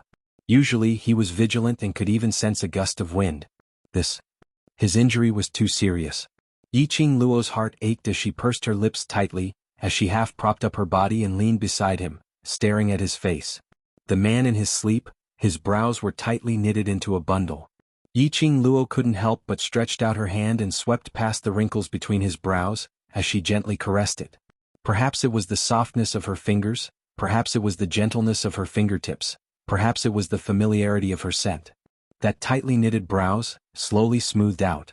Lil Luo A soft murmur spilled out from his thin lips. Following that, her hand was accurately held in the palm of the man's hand. His fingers tightened as though he was holding the most precious thing in the world, tightly gripping it. Her heart suddenly increased the rate of its beating. Every time, it fiercely pounded against her throat. A gush of warmth slowly flowed from the bottom of her heart. She held that hand, slowly lowered her body, and planted a kiss on his pale thin lips. Silly girl? A helpless sigh spilled out from between her lips that were so tightly pressed together. The next day Yiqing Luo was woken up by Dmo Xian. She rubbed her eyes, got up and was about to tear open Dmo Xian's clothes, wanting to take a look at his wound, and at the same time help him change his dressing, but was stopped by Dmo Xian. She should go to the academy. Yiqing Luo used both carrot and stick, but was unable to make Dmo Xian loosen his mouth, so she could only helplessly let him return to the palace to recuperate. She was going back to the academy today, so Dmo Xian need not worry about her leading the brothers on experience learning and getting injured. Sending Dmo Xian off on little Nine with her eyes, Yiqing Luo then returned to the mansion alone. The youngsters had long put on their academy uniforms, as they lined up neatly in the garden. When they saw Yiqing Luo, they started to tease Yiqing Luo that she really didn't return for the entire night. But teasing was just teasing, they still understood Yiqing Luo's character very well. They were all clear that there was nothing between Yiqing Luo and Dmo Xian. They were tactful enough not to intentionally ask where Dmo Xian had gone to. Amidst the laughter, everyone's serious mood from early in the morning also became relaxed. The 3 days of their holiday were spent in abundance. There were more than 10 youths who had successfully advanced a grade in these 3 days. As for those who did not advance, they could clearly feel that their physical fitness and overall strength had been greatly improved. This was the power that came from constantly fighting in dangerous situations. Qing Luo. Qiao Jin walked over with a space bag. Last night Shiju came back with a space bag in his mouth. It was filled with, he took out a black suit from his pocket. The flame-like cherry blossom embroidery on his right sleeve was extremely obvious. Wasn't it the uniform that the Blue Dragon mercenary group people wore yesterday? It must be Yiqing Luo's order for Shiju to retrieve these uniforms. Why did Yiqing Luo want these uniforms? Could it be that she wanted them to wash it before wearing it? Not to mention that these uniforms were tattered in this round's experience learning, ugly and smelly. Just these uniforms, if those Blue Dragon mercenary group members wore them, they wouldn't want to wear them anymore. Chapter 631. Qiao Jin didn't understand why as he carried his space bag and turned around, calling the youngsters to retrieve firewood from the kitchen as he directly set up a fire in the courtyard. We've given Blue Dragon mercenary group 54 sets. Yiqing Luo suddenly opened her mouth as she called out to Qiao Jin, before you burn it, count how many sets there are. These sets of clothes were indeed brought back by her. Even the group uniforms on those corpses who had died at the entrance of the magic beast forest, Yiqing Luo also asked Shiju to bring them back. She picked up the number of sets which Ji Tsangtian had worn away. Based on Ji Tsangtian's character, after he returned to his own camp and saw his disheveled self, then seeing those 30 over members returning, looking at the clothes they were wearing, he would recall the humiliation he had suffered in the magic beast forest. He would definitely be fuming with rage. She asked them to change out of their clothes and throw them out of sight and out of mind. Yiqing Luo wouldn't give them any chance to malign the world group. If one set of clothes was used, it could possibly cause a huge impact on the world group. Yiqing Luo wanted to eliminate all possibilities.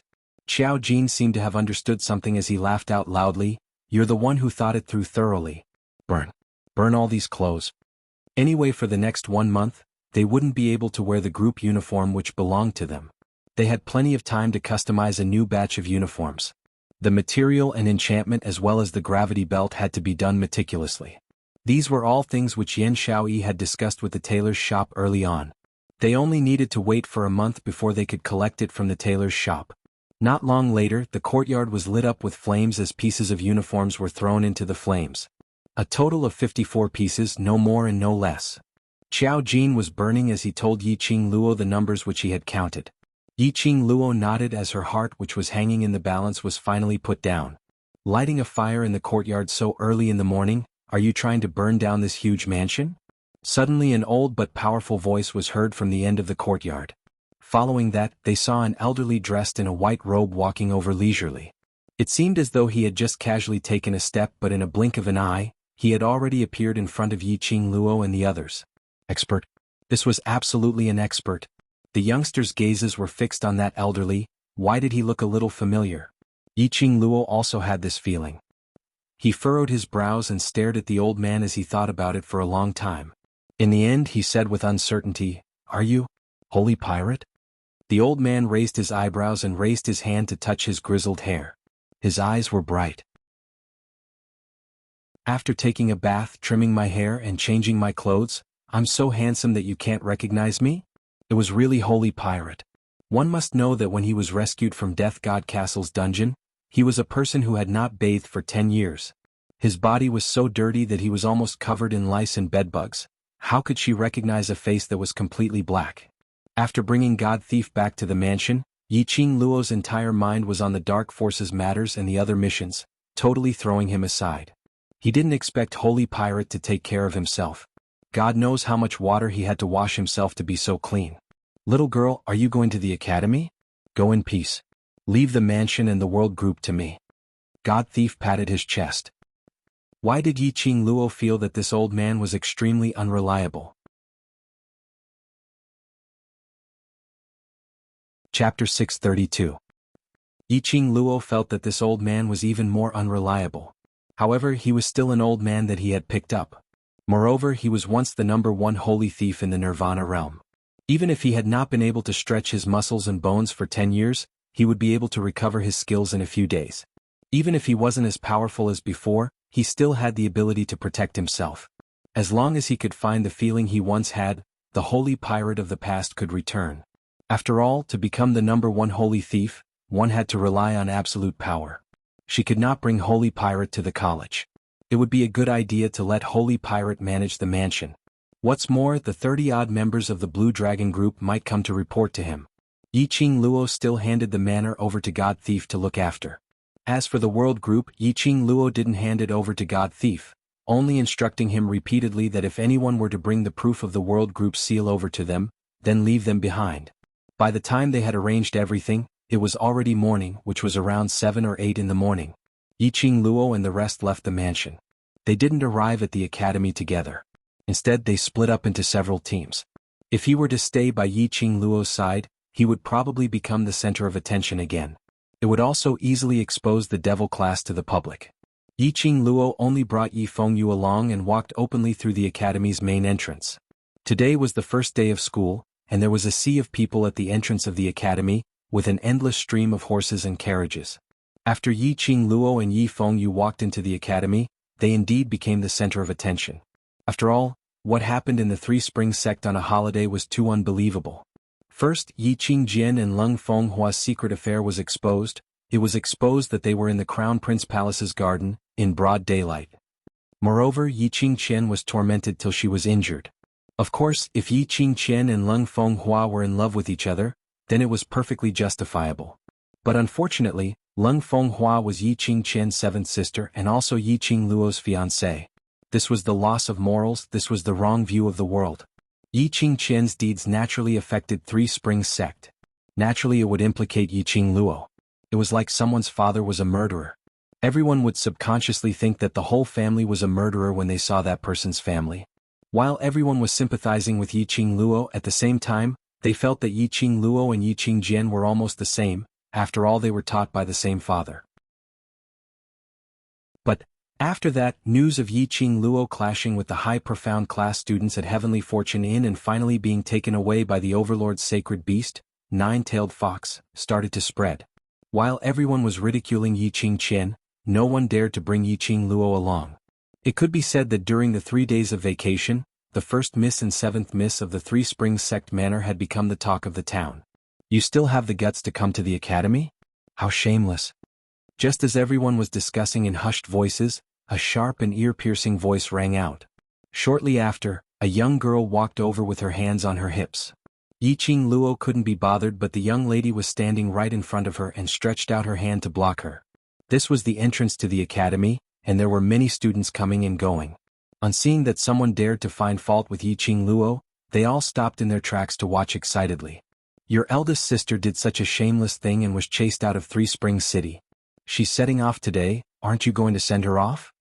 that young lady spoke in a weird tone. Shangguan Lioli. Chapter 633. You. Shangguan Lioli's face turned gloomy as she stared fiercely at Yiqing Luo. Such a huge matter had happened in Three Springs sect. How could Yiqing Luo still remain so calm? Yiqing Qian was her elder sister. The Three Springs sect was her backer. Now that there were rumors and slanderous discussions, she could still smile? Was she intentionally acting so calm, or was she too cold-blooded? Shangguan Lioli's heart seeped out a sliver of coldness. Yiqing Luo's gaze casually swept past the surrounding students as her charming eyes remained calm. Firstly, whatever Yiqing Qian did, she's shameless and it has nothing to do with me. Secondly, you're an unmarried young lady and in front of everyone, you dare to say such shameless things that Yiqing Luo had done. This is enough to prove that the thoughts in your mind are also dirty and shameless. When Yiqing Luo said the second point, Shangguan Lioli's steely green face instantly turned red. She clenched her teeth tightly as her 5 fingers clutched the corner of her clothes as her fingertips turned white. You're talking nonsense. I didn't. However, Shangguan Lioli's rebuttal didn't have much confidence. Her imposing manner had been completely suppressed by Yiqing Luo. The surrounding students' gazes towards Shangguan Lioli had also changed. Those pairs of unclear eyes looked at Shangguan Lioli as though her mind was really filled with dirty thoughts. There were even some male students who had already revealed a covetous gaze towards her. Shangguan Lioli had never suffered such humiliation before. Since when had she been stared at in such a blatant manner? Her entire face instantly flushed red from embarrassment and indignation. Her petite body was shaking non-stop as a pair of watery eyes stared resentfully at Yiqing Luo. But Yiqing Luo's expression remained calm as though she hadn't noticed Shangguan Lioli's vengeful gaze. Or perhaps she totally didn't put Shangguan Lioli in her eyes. Following that, Yiqing Luo's pink lips curled as she revealed an elegant smile. Thirdly, are you sure that Yiqing Qian will be chased out of Three Springs City today? What do you mean? Shangguan Lioli was startled, her beautiful eyes widening. Yiqing Luo's eyes narrowed slightly, her long and narrow eyes revealed a hint of ridicule. Regarding the second half of the rumor, I'm afraid the chess player did not tell you about it. A chess player? No matter how silly Shangguan Lioli was, she understood Yiqing Luo's meaning. She was being used by someone? Looking at Yiqing Luo's serene eyes, Shangguan Lioli's heart trembled as she suddenly thought of something as her face turned pale. Yesterday, when she had a flower tea gathering with the other ladies from the noble families, she overheard Lu Shuiyu and Lu Shuilan discussing the Three Springs sect. That was when he found out that something huge had happened to Three Springs sect's Yiqing Jian. The Lu sisters kept on shifting the topic to Yiqing Luo, talking about it in a few words. Yiqing Luo and Yiqing Jian were sisters, so naturally they received the same education. Yiqing Qian was shameless and Yiqing Luo must also be a shameless lady. Following that, they started on various topics, pointing out that Yiqing Luo was able to gain Dmo Xian's favor, was absolutely because of her foxy skills. Hearing these, Shangguan Lioli, who originally bore a grudge against Yiqing Luo, how could she possibly let go of this chance to ridicule Yiqing Luo? Her reputation was the most important thing for a lady. Because of this, Shangguan Lioli blocked the academy's entrance early in the morning, just to humiliate Yiqing Luo fiercely, ruining her reputation, making her the laughingstock of the entire Three Springs city. But Yiqing Luo's performance was too calm. So calm that Shangguan Lioli started to feel a little guilty. The second half of the rumor? We'll be able to see it soon. Yiqing Luo's gaze shot towards a direction not too far away, as a teasing smile flashed past her eyes. Chapter 634. As expected, at the instant when Yiqing Luo's words had just ended, she heard astonished cries coming from the huge crowd of people.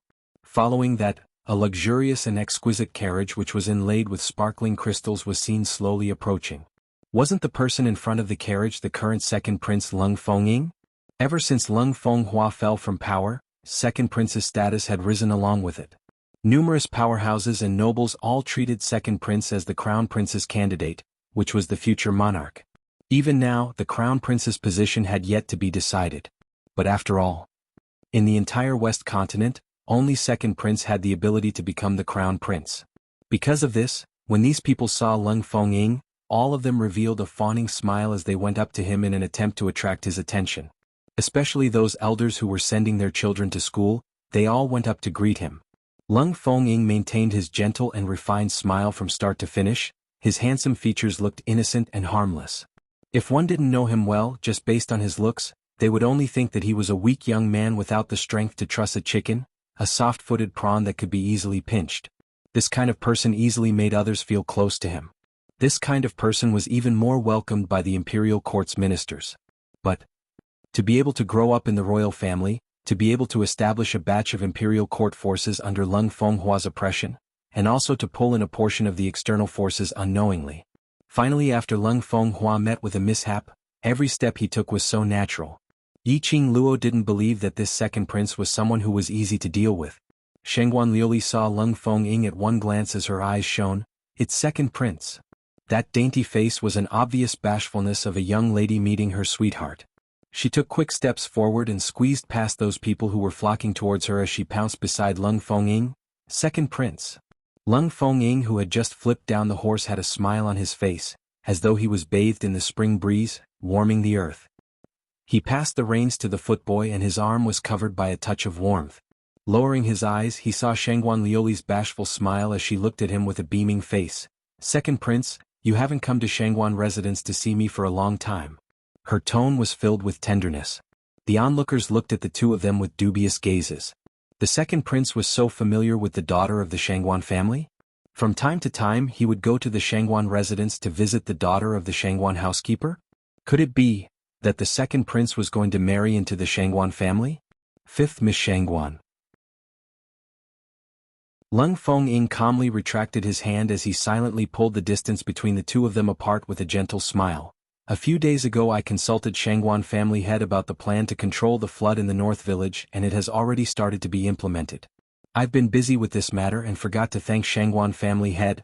It's this prince's fault. In just a few words he had completely explained the ambiguous meaning in Shangguan Liuli's words. Everyone was enlightened. It turned out that the second prince went to the Shangguan residence to ask for a plan to control the flooding in Beituan. The second prince was indeed a benevolent prince who cared for the common people. As expected, he was a smart man. He was definitely not on the same level as Lung Fenghua. If this time round, even if she hadn't opened up an entrance for Lung Fengying, not too long in the future, Lung Fengying would use his own method to open up an entrance for himself. The moment the words about controlling the flood were explained, naturally no one would doubt the authenticity of these words. Because Shangguan family head was once an official in the imperial court, hence he was in charge of this aspect.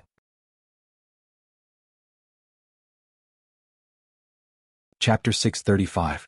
However, Shangguan Liuli, who was fixated on her Prince Charming, did not bring her brain with her. Or rather, Shangguan Liuli had no brains at all. She totally didn't understand the meaning in Lung Fengying's words, nor did she notice the distance that Lung Fengying had pulled apart from her. The second prince cares about the people. Father will not blame you. Saying that, Shangguan Liuli took another step forward as she stretched out her hand to hook onto Lung Fengying's arm once again. Second prince, even if the problem of controlling the flood is settled, you can also come to Shangguan residence to take a look at Liuli. Liuli really misses you. Hearing this sentence, Yiqing Luo almost coughed out. Should she say that Shangguan Liuli was stupid, or that she knew how to play with people's hearts? Shangguan Liuli would stop her at the academy's entrance and use Yiqing Chen's matter to ruin her reputation. She probably knew the importance of a good reputation to a woman.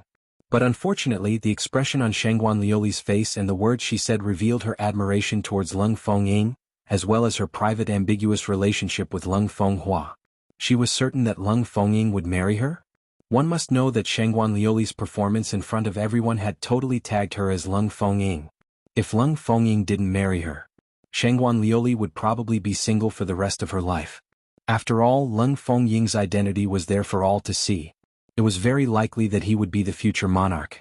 Who would dare to touch a woman that the monarch might have had an affair with? What Yiqing Luo was thinking was naturally what everyone was thinking.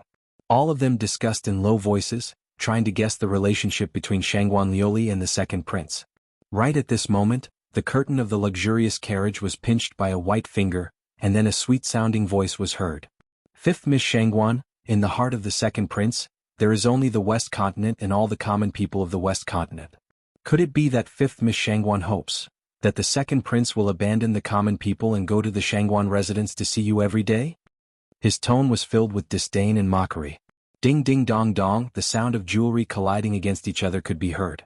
Immediately, a woman dressed in luxurious clothing came out of the carriage. Lung Feng-ing immediately went over and stretched out his hand to support that woman. Shangguan Liuli's hand, which she tried to pull over, naturally missed. That young lady's little hand was placed on the back of Lung Feng-ying's hand as she slowly walked down the carriage. When everyone saw the woman's face clearly, they all cried out in disbelief. Yi Qingqian. Shangguan Liuli's eyes widened in shock. This woman was wearing a greenish-white academy uniform, and there were a few dazzling accessories on her waist. The most eye-catching thing about her was her face. Her makeup was exquisite, and her deliberately trimmed eyebrows were full of heroic spirit. Her seemingly simple yet graceful hair was pinned with a dazzling hairpin and hair ornament. Wasn't this the Yi Qingqian whom the monarch had assigned to King Ping, the one who was going to follow King Ping to the fief? At this time, wasn't she already in the carriage arranged by the monarch and leaving Three Springs City? She actually wore the academy uniform and appeared in the Heavenly Academy. Moreover, he had come together with the second prince. For so many years, the second prince had always kept a low profile and had a good character. He had never had any bad rumors with any woman. If one were to say that Shangguan Liuli's ambiguous words had stirred up gossip in everyone's hearts, most people still did not quite believe it. But the minute they saw Yi Qingqian, their gossipy hearts started to boil. Second prince and Yi Qingqian? Who was Yi Qingqian? Second prince's future sister-in-law. She had a relationship with second prince's eldest brother. How did second prince get involved with Yi Qingqian? And from the looks of this situation, from second prince's attitude towards Yi Qingqian, it was obviously. Chapter 636. Shangguan Liuli was stunned. Shangguan Liuli was stunned.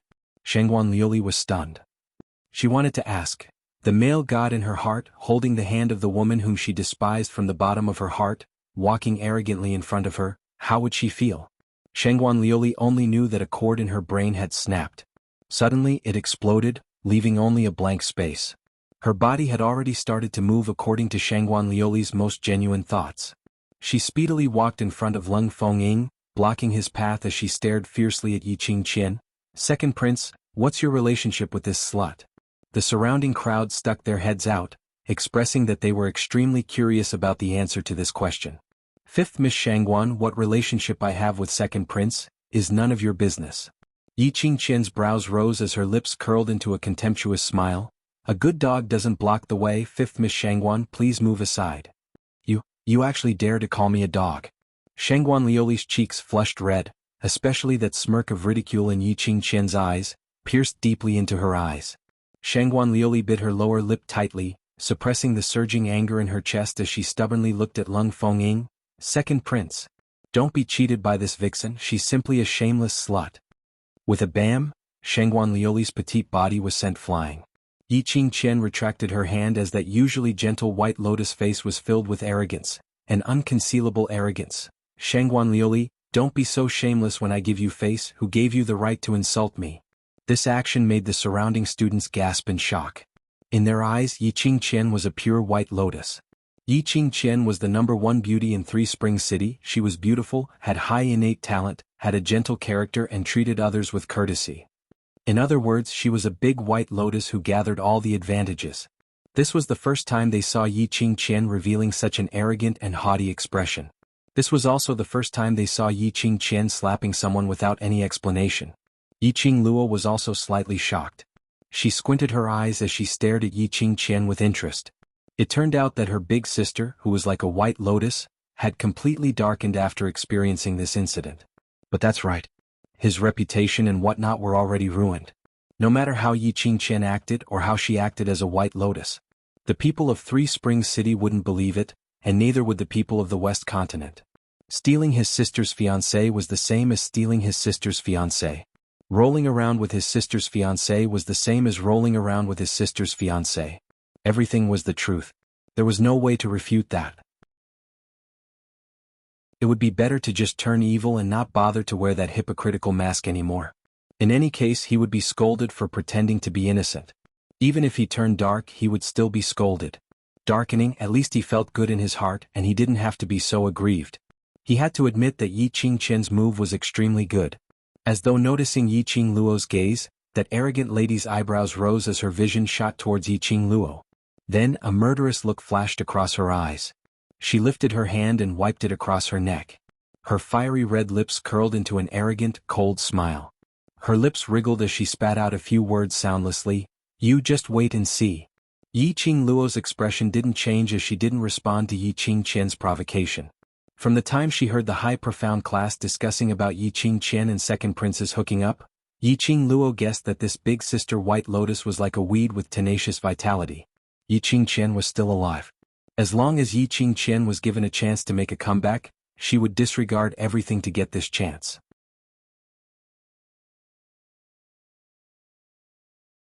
Chapter 637. But what made Yi Qing Luo curious was, what conditions did Yi Qing Qian set out to attract Lung Fengying's wild ambition?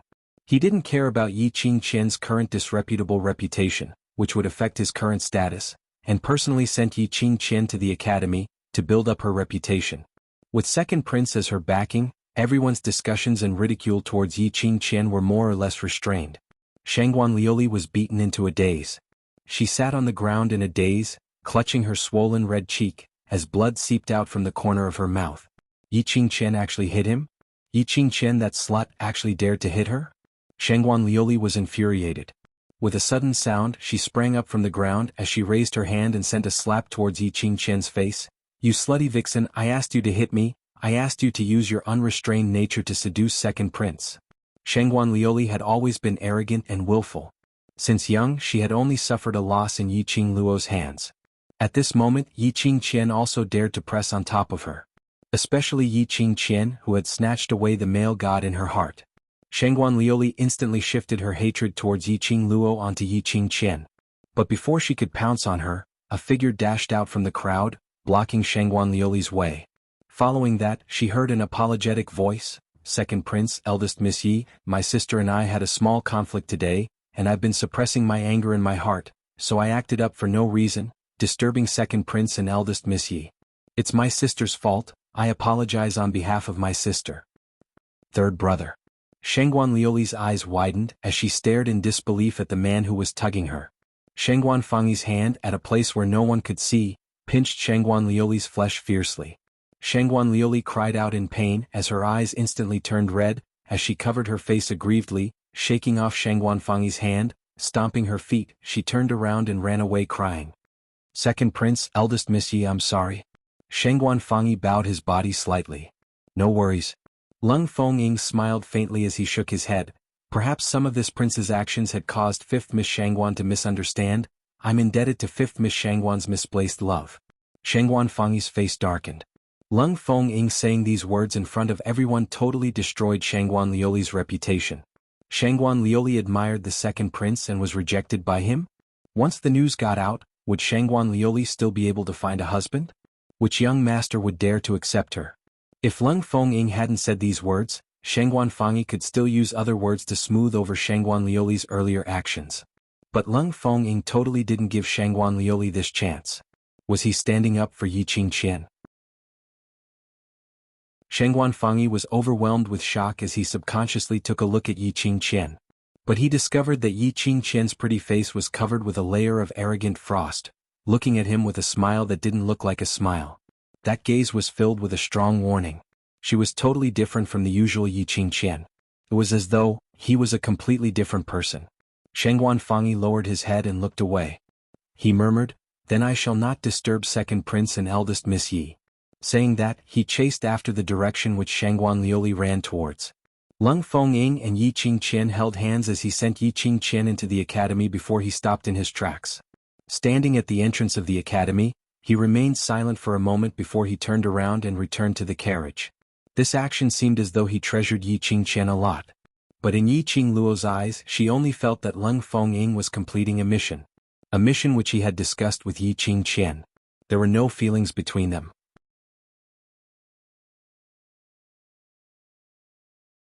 Chapter 638. Standing by the side of the carriage, Lung Fengying didn't directly mount the horse. Instead, he stood on the spot and remained silent for quite a while, as his peripheral vision shot towards Yi Qing Luo's direction. Then, he leaped onto his horse and led a group of people away in a grandiose manner. Yi Qing Luo's eyes narrowed as she was slightly astonished.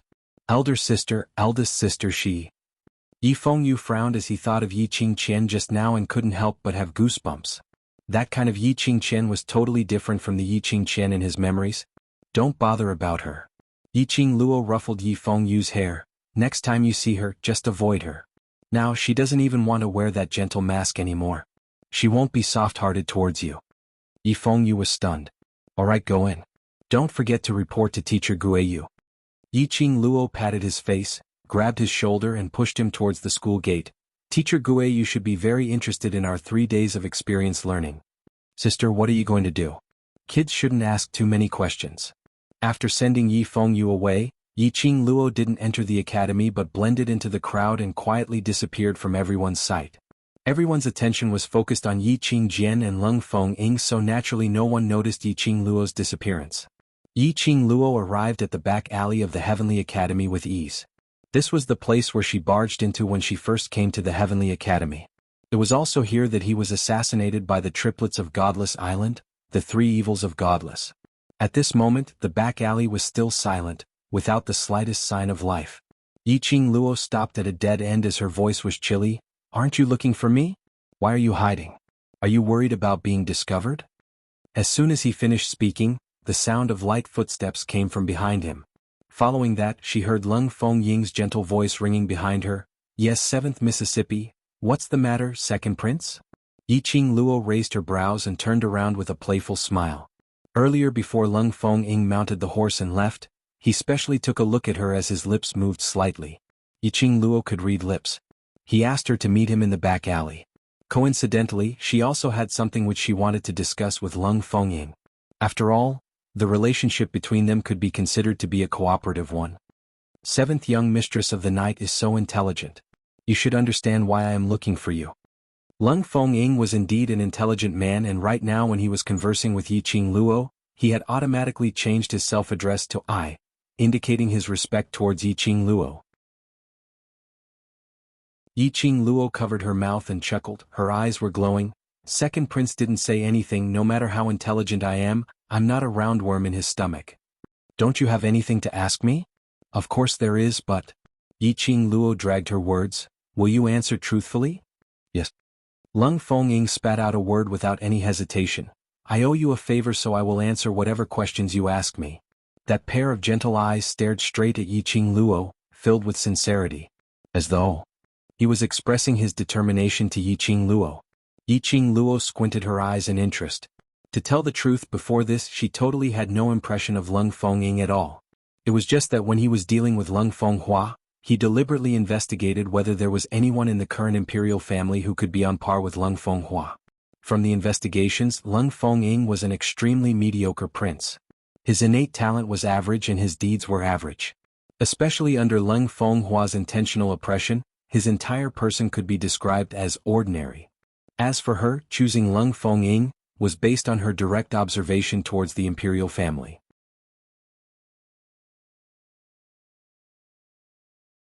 Chapter 639. From what Yi Qing Luo thought, Lung Feng-ying was much more dangerous than Lung Fenghua. The facts had proven that Yi Qing Luo had guessed correctly based on her own view of the royal family. She had taken the right step. However, would their cooperation be affected because of Yi Qing Qian? Yi Qing Luo crossed her arms over her chest.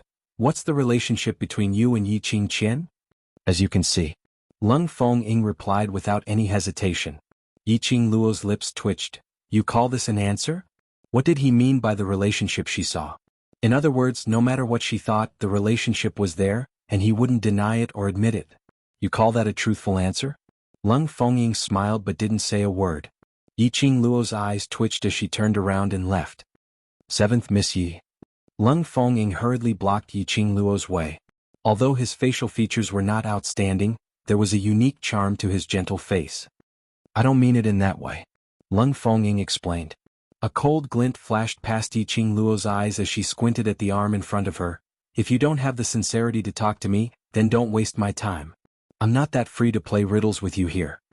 Lung Feng-ying was indeed a talent, and his ability was much stronger than Lung Fenghua's. However, for so many years under the oppression of Lung Fenghua, he was still able to form his own faction, and even after Lung Fenghua fell from power, he was able to obtain a voice of support. This also resulted in his habit of being cautious and secretive.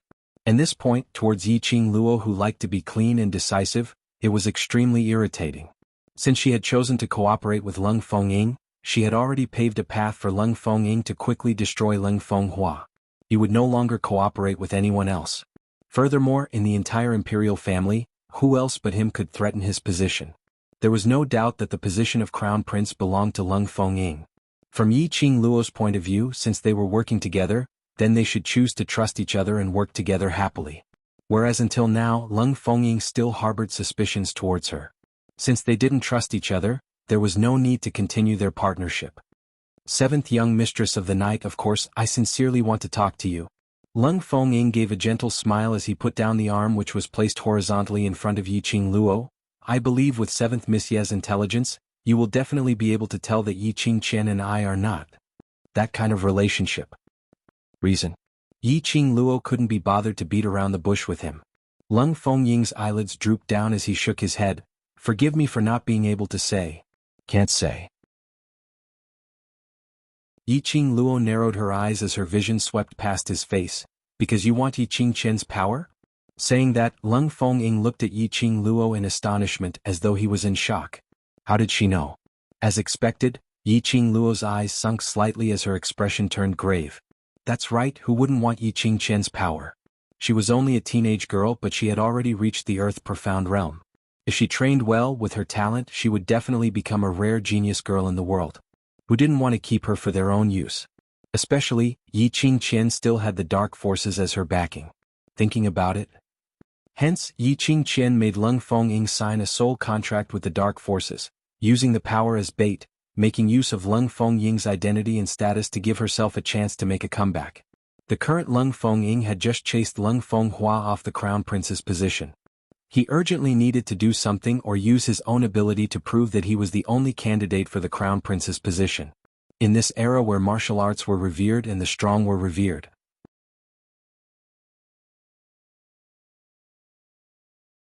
Chapter 640. Yi Qingluo couldn't help but laugh. The curve of her lips was extremely enchanting. Gu Pan's charming eyes raised slightly, outlining a long and narrow evil charm. Second prince, let me give you a piece of advice. If you don't cultivate your strength on your own, even if you forcefully use it on yourself, it won't be yours in the end. Leng Fengying was stunned as a glint circulated in his eyes. He had totally not expected that before he even said anything, Yi Qingluo had already guessed everything. Don't use this kind of judging gaze to size me up, I'm not your enemy. Yi Qingluo narrowed her eyes. Of course, we will not be in a cooperative relationship.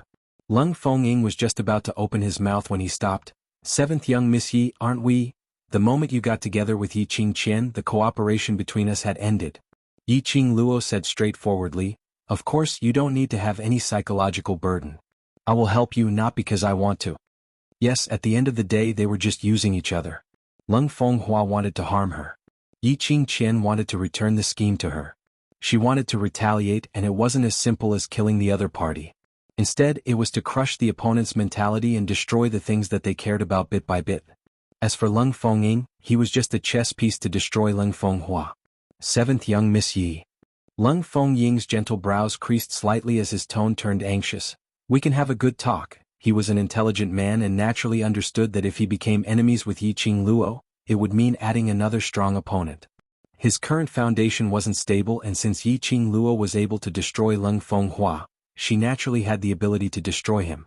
Leng Fengying had also heard from Yi Qingqian that Yi Qingluo was a person who would seek revenge for the smallest grievance. It was definitely unwise to make an enemy out of her at this critical juncture. Thinking of this, Leng Fengying's tone turned even gentler. Seventh young Miss kindness towards me 2 days ago, I have always remembered it in my heart. Seventh young Miss, please give me a chance to repay you, all right? Not waiting for him to finish, Yi Qingluo had already interrupted him. Let Yi Qingqian marry Leng Fenghua and leave Three Springs City together. Leng Fengying's eyes dimmed slightly as his fingers clenched into a fist. After a long while he slowly shook his head. Seventh Miss, other than this I can agree to any other request. Yi Qingluo scoffed lightly as she turned around and walked towards the front of the alley. Hearing the footsteps of the man behind her, she raised her hand and waved. Apart from this request, I don't need your help. The footsteps stopped. Yi Qing Luo continued, "You can be assured that I have no interest in your royal family's matters. You can do whatever you like, but—" She glanced sideways and her peripheral vision fell onto Lung Fengying as a cold intent flashed past her narrow and long eyes.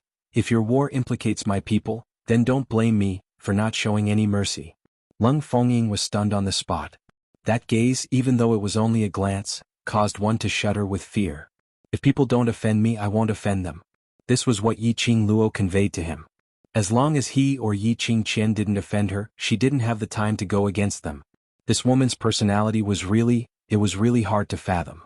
Lung Fengying clenched his fists tightly as he watched Yi Qing Luo leave, before he silently left the back alley. After Yi Qing Luo entered the academy, she didn't return to the devil class but headed straight towards the library pavilion. Today was the day when the students returned to the academy, and quite a number of students headed over to the library pavilion to borrow books to read, or to verify the homework which the masters had assigned for the past 3 days.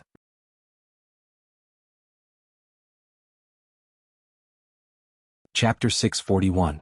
Yi Qing Luo's arrival made the entire library pavilion fall into a state of silence. Many students' gazes were fixed on Yi Qing Luo. There were groups of students who started to discuss about 3 spring sex matters in hushed voices. Especially earlier, the news of Yi Qing Qian being personally sent to the academy by Lung Fengying had already spread throughout the entire academy. Even Yi Qing Luo was being pointed at.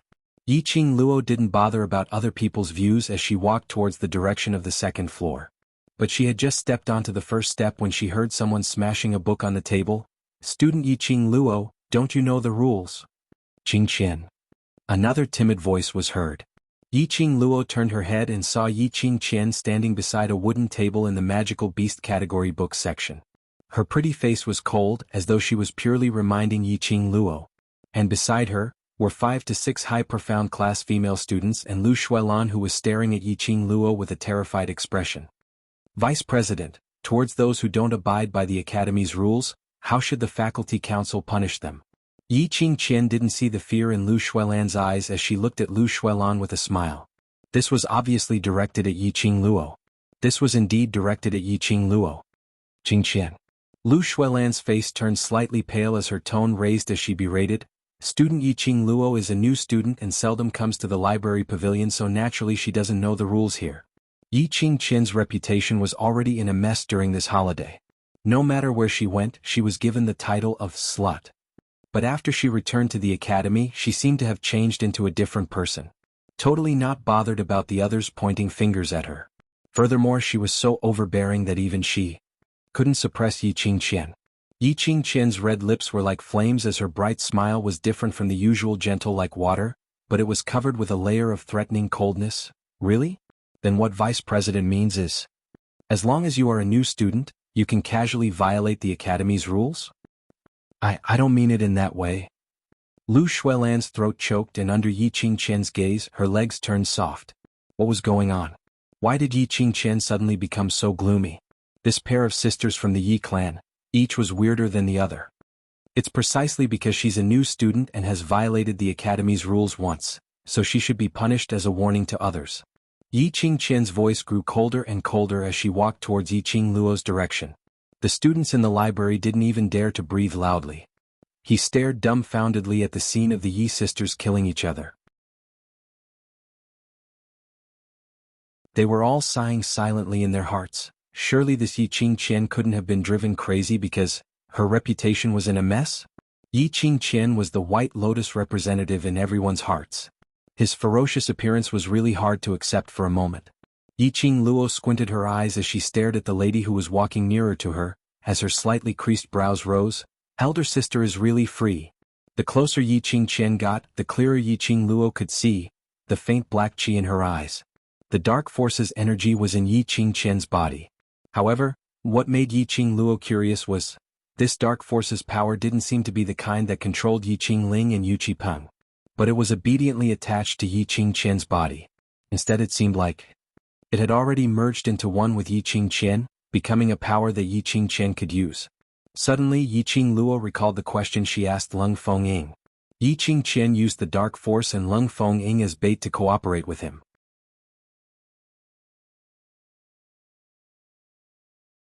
Chapter 642. Yi Qingqian's relationship with the dark forces. Not simple. According to the rules of the library pavilion, other than the students from the high profound class and the class of gods who can enter the second level of the library pavilion, the students from the middle and lower classes can only read books on the first level of the library pavilion. Students like you. Devil class, you don't even have the qualifications to enter the library pavilion. Yi Qingjian raised her chin in disdain, as she spat out the rules of the library pavilion word by word. Yi Qingluo blinked her eyes as her long eyelashes fluttered, looking extremely innocent. But I've already been to the second story of the library pavilion twice. Yi Qingqian's face instantly turned black. Indeed, Yi Qingluo had been to the second story of the library pavilion twice. However, that did not mean that she was qualified to go up to the second floor of the library pavilion. Instead, he was punished by the instructor to tidy up the library. But he had not expected this punishment to become Yi Qingluo's capital to flaunt her prowess. Yi Qingqian was so infuriated that the black qi in her eyes grew thicker, as her eyes were filled with hatred. Except for special circumstances, before you have obtained the qualification to enter the second story of the library pavilion, you barging in without permission is against the rules of the library pavilion. Towards Yi Qingluo, how could she not hate her? She was obviously the number one beauty of the Three Springs city, the hope of the Three Springs sect, the goddess of the entire academy. Now, when everyone saw her, they would look at her with disdain. Behind her back, they kept pointing fingers at her and mocking her for being a slut. They mocked her for selling her body and herself in order to climb to a higher position. Obviously, it was Lung Fenghua who seduced her first. It was Lung Fenghua who lied to her that he would marry her, give her the position of crown princess, and make her the future emperor-empress. Obviously, from the beginning to the end she only had Lung Fenghua as a man. She and Lung Fengying were innocent. However, no one would believe her. In fact, as long as a man spoke to her or greeted her, people would stare at them and gossip about their illicit relationship. This feeling, who could stand it?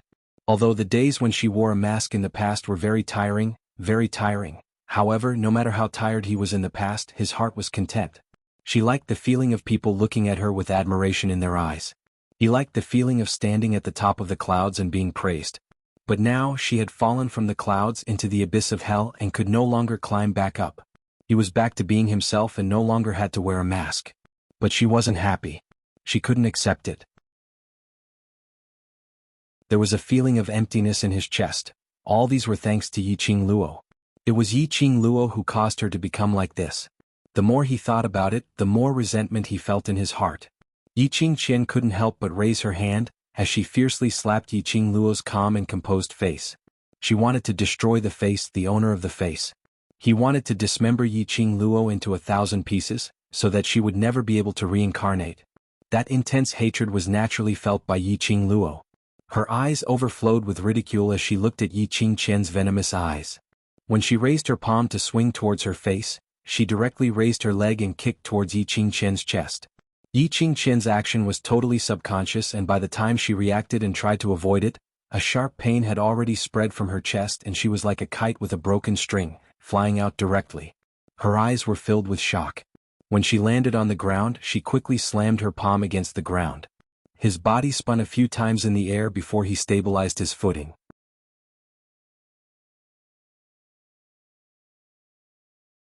Chapter 643.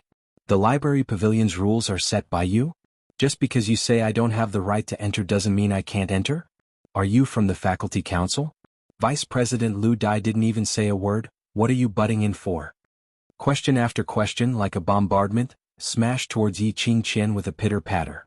Yi Qingluo's eyes were filled with ridicule as her lips curled upwards.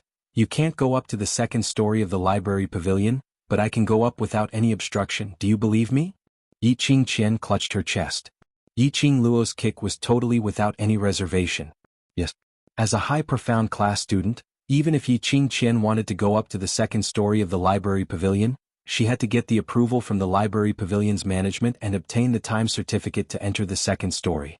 She was in so much pain that her brows creased into a bundle, her features were sinister as she stared fiercely at Yi Qingluo. I'd like to see how you're going to go up to the second story of the library pavilion. To go up to the second story of the library pavilion, one must get the library pavilion's management to open the door. Yi Qingluo, who didn't have the right to enter, how would the manager possibly open the door for her? Want to make a bet? Yi Qingluo's brows rose as she looked at her with a smile which didn't look like a smile. Yi Qingqian's pupils contracted slightly. Seeing Yi Qingluo's expression, her heart suddenly stopped, somehow feeling that there seemed to be a trap? Don't dare? Yi Qingluo sarcastically tugged her lips. If you don't have the guts, then don't be a road-blocking dog. Saying that, Yi Qingluo turned around and walked towards the second story of the library pavilion. That sarcastic smile pricked Yi Qingqian's eyes. Her slender fingers clutched her sleeves tightly as her pretty face contorted. All right. I'll bet with you. She absolutely didn't believe that Yi Qingluo had the right to enter the second story of the library pavilion. Who didn't know how to put on an act? Yi Qingluo, who had already stepped onto the second-story staircase, had a flash of astonishment in her eyes as she quickly regained her original calmness and insolence. This astonishment was coincidentally caught by Yi Qingqian. Indeed, she was putting on an act. She became even more complacent. Say, how do you want to bet? This is the academy. If you want to bet money or something else, it will affect the atmosphere of the academy. Why don't you bet on something else? A clear voice came from the crowd. A slender figure walked out from the mantra book area. Xiaoyu. Yi Qingluo's eyes lit up. Ever since the dormitory was destroyed, she and Lu Xiaoyu rarely met. Lu Xiaoyu swaggered over with a palm-sized pastry in her hand. As she chewed on the pastry, she said mischievously, "If Qingluo enters the second story, then you will kneel down in front of everyone and crawl all the way to the door, shouting, 'Good sister, I'm wrong,' 3 times, how about that?" As soon as he said this, all the students in the library drew in a breath of cold air. This gamble, it was even more exciting than gambling. He was gambling with his pride. Xiaoyu, wouldn't this bet date be too? Yi Qingluo's eyes widened as she quickly walked down the stairs and grabbed Lu Xiaoyu's arm. I'm fine. Lu Xiaoyu waved her hand with a calm face.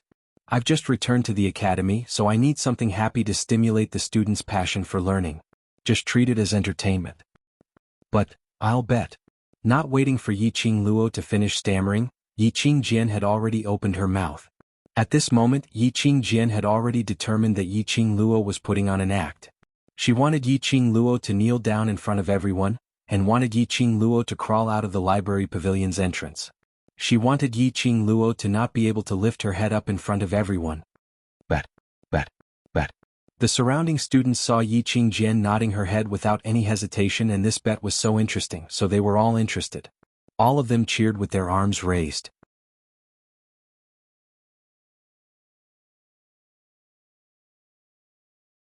Chapter 644. Yi Qingluo laughed lightly, full of sarcasm. I'm thinking for eldest sister's reputation. Her words paused as though she had misspoken as she covered her pink lips and shook her head. I forgot, eldest sister has no reputation to speak of. These words pierced Yi Qingqian's smile as it froze on her face. Her fingers clenched tightly as the veins on her forehead popped out. Stop the nonsense.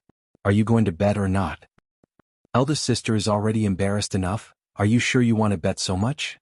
Yi Qingluo squinted her eyes as she sneered at her. Moreover, whether I go up to the second story of the library pavilion or not, has nothing to do with eldest sister.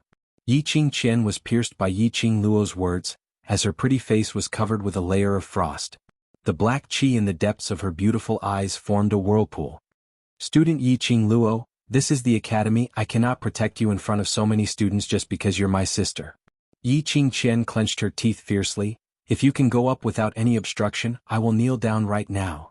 Looked like Yi Qingqian had hardened her heart to embarrass Yi Qingluo in public. Yi Qingluo curled her lips in disdain as she scoffed. Thinking of using the same method to ruin her reputation. Was it that easy? Even if her reputation was in a mess and her temperament had a huge change, but this shell was still this shell. Her intelligence was still low. How many times had she suffered losses in her hands? But she still didn't know how to restrain herself. Not a single bit of improvement. Yi Qingluo didn't say anything more, as her lips hung an enchanting smile, as she turned around and walked up the stairs. All the students in the library pavilion had their gazes concentrated on Yi Qingluo. Seeing her step by step, she walked up to the entrance of the second story of the library pavilion and stopped. The door of the second story of the library pavilion was carved with numerous totems of books, and on the door handle hung a fist-sized lock. There were only 2 keys to open this lock. One was in the director's hand, and the other was in the library pavilion administrator's hand. Yi Qingqian's face was filled with an unconcealable smile. Without the key, how would Yiqing Luo enter? By the time the administrator discovered that all the students had created such a ruckus in the library pavilion, he would definitely throw the troublemaker, Yiqing Luo, out directly. By then Yiqing Luo would kneel down and complete the bet. The more he thought about it, the more excited he became. "Teacher, help me open the door to the second story." Yiqing Luo stood in front of the door and shouted. "Teacher? Who was it?" The students looked left and right, puzzled. The meaning of teacher was different from teacher. The headmaster was the one who taught and guided the students. As for teachers, it was to express the respect a student had for a certain elder in the academy. Who was this teacher he was referring to? Just as everyone was guessing, they heard a deafening voice that sounded like a great bell coming from afar. "He's here, he's here." Soon after, the librarian of the book collection pavilion walked over with big strides. That fierce face didn't have the usual irritation and anger. A manager? The students were astonished as they looked at the administrator, who had always had a bad temper and was always shouting at the slightest thing, walking towards Yiqing Luo. Then the librarian smiled. "Student Yi, you came to the library to study as soon as you arrived. What a diligent child." What the hell? This was definitely King hallucination. The fierce and hot-tempered administrator actually smiled at Yiqing Luo? Yiqing Qian's face instantly turned pale. She staggered backwards a few steps, but luckily she was supported by the high profound class students in time.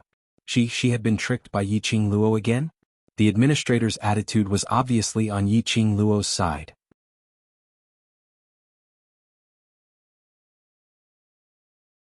Chapter 645. Abuse of Authority? The administrator's gaze shifted onto Yiqing Qian's face as his expression turned ferocious. "Great. Since you say I'm abusing my authority, then report me to the director right now." Yiqing Qian's ears were ringing from the booming voice. Her petite figure swayed slightly as she looked at Yiqing Luo and shook her head in disbelief. "Impossible, she's a waste-class devil-class student, she has no right to go to the second story of the library pavilion. Whether I have the right or not, it's not up to you to decide." The administrator took out the key and directly opened the door to the second story. "It's because there are meddlesome students like you, disturbing the other students from reading and discussing their assignments." After the door to the second story opened, the administrator's tall and sturdy body moved to one side as he smiled at Yiqing Luo. "Student Yi, go in first, don't let." He paused and gave a silly laugh. "Don't wait too long." Yiqing Luo's motive for going to the second story of the library pavilion was definitely to meet Ghost Doctor. The administrator naturally didn't dare to stop her. Even if this matter reached the director, he wasn't afraid. Ghost Doctor had personally acknowledged her as his disciple, so the director couldn't stop her.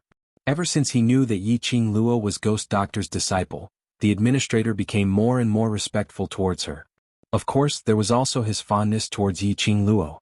Yiqing Luo had once saved his pair of eyes from Ghost Doctor's hands. Yiqing Luo was the first person who called him teacher.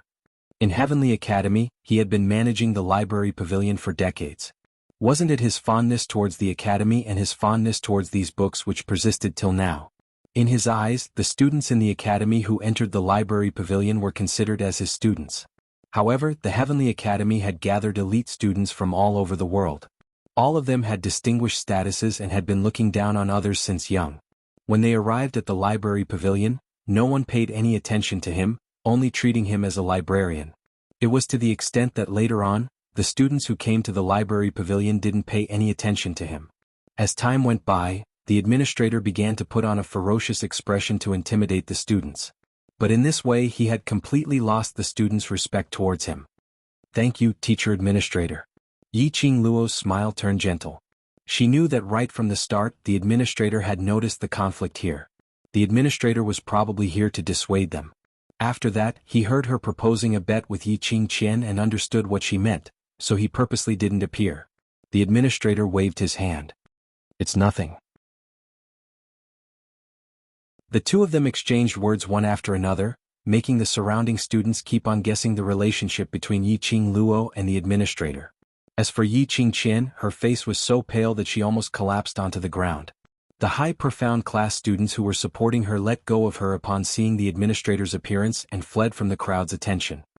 "Elder sister, I'm still waiting for you to kneel down, crawl to the library pavilion's entrance and shout, 'I'm wrong' 3 times to me," Yiqing Luo crossed her arms in front of her chest as she gave an amused smile. This slut, sure enough he was plotting against her. Yiqing Qian stared resentfully at Yiqing Luo. Yiqing Luo and the administrator knew each other, so she could make the administrator abuse his power. But Yiqing Luo intentionally revealed that kind of expression to confuse her judgment. How could she possibly kneel? How could she possibly admit her mistake to Yiqing Luo? Yo, elder sister, are you thinking of going back on your words? Yiqing Luo's eyes blinked as her index finger pressed against her pink lips as she nodded thoughtfully. I had long guessed that elder sister would not admit it. After all, elder sister is used to lying.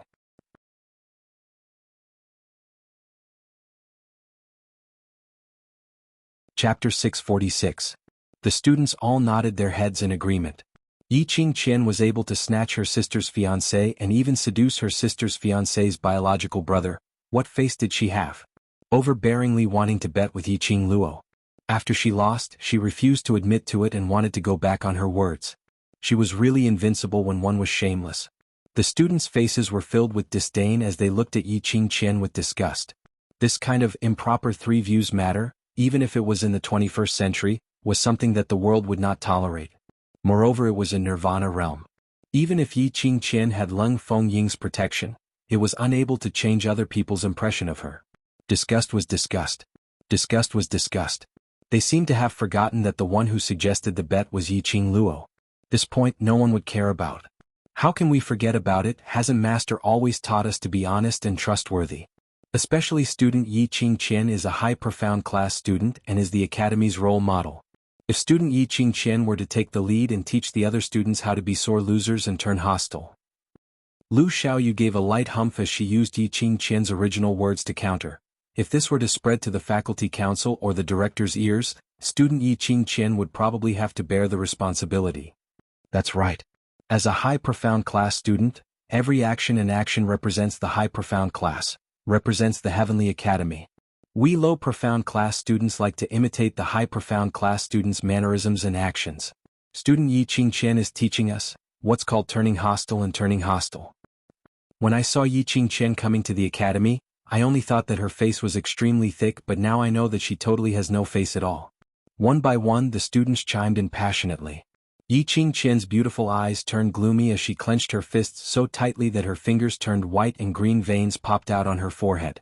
Lu Shuilan heard the students around her shouting intensely as her expression turned gloomy. Qing Qian, you're her elder sister, so there's no need to kneel down. Just apologize to her.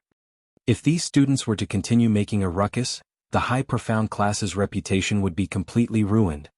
Shut up. Yiqing Qian glanced at Lu Shuilan coldly as her eyes turned chilly. Lu Shuilan was shocked as a flash of astonishment flashed past her eyes.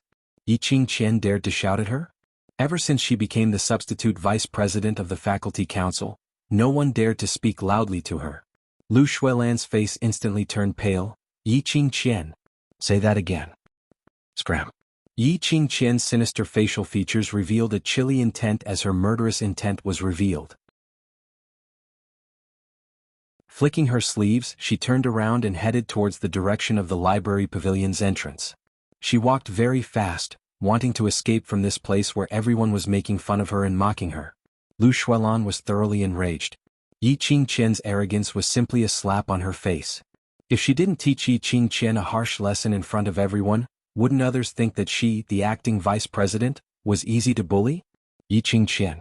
You dare to insult the staff of the faculty council. Now I will represent the faculty council to bring you to the faculty council and let you recall every rule of the heavenly academy. Lu Shuilan took quick steps forward and was just about to stop Yiqing Qian.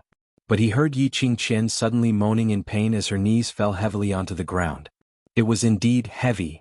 When the surrounding students heard the sound of kneeling onto the ground, they all felt a pain in their knees. A heart-wrenching pain. Yiqing Qian's hands were propped up on the ground as her palms were rubbed till a bloody scar appeared. She was in so much pain that her face was filled with tears as her expression was sinister.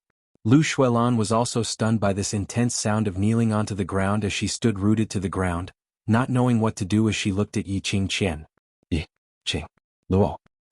You're tuning in to the Han Li's Wuxia Adventures YouTube channel. We're so grateful for your support, and don't forget to subscribe to join us on this incredible journey through captivating stories. Your generosity through donations truly makes a world of difference, as it's the primary source of revenue that allows me to expand and enhance this channel for you. Thank you from the bottom of my heart for being a part of this adventure.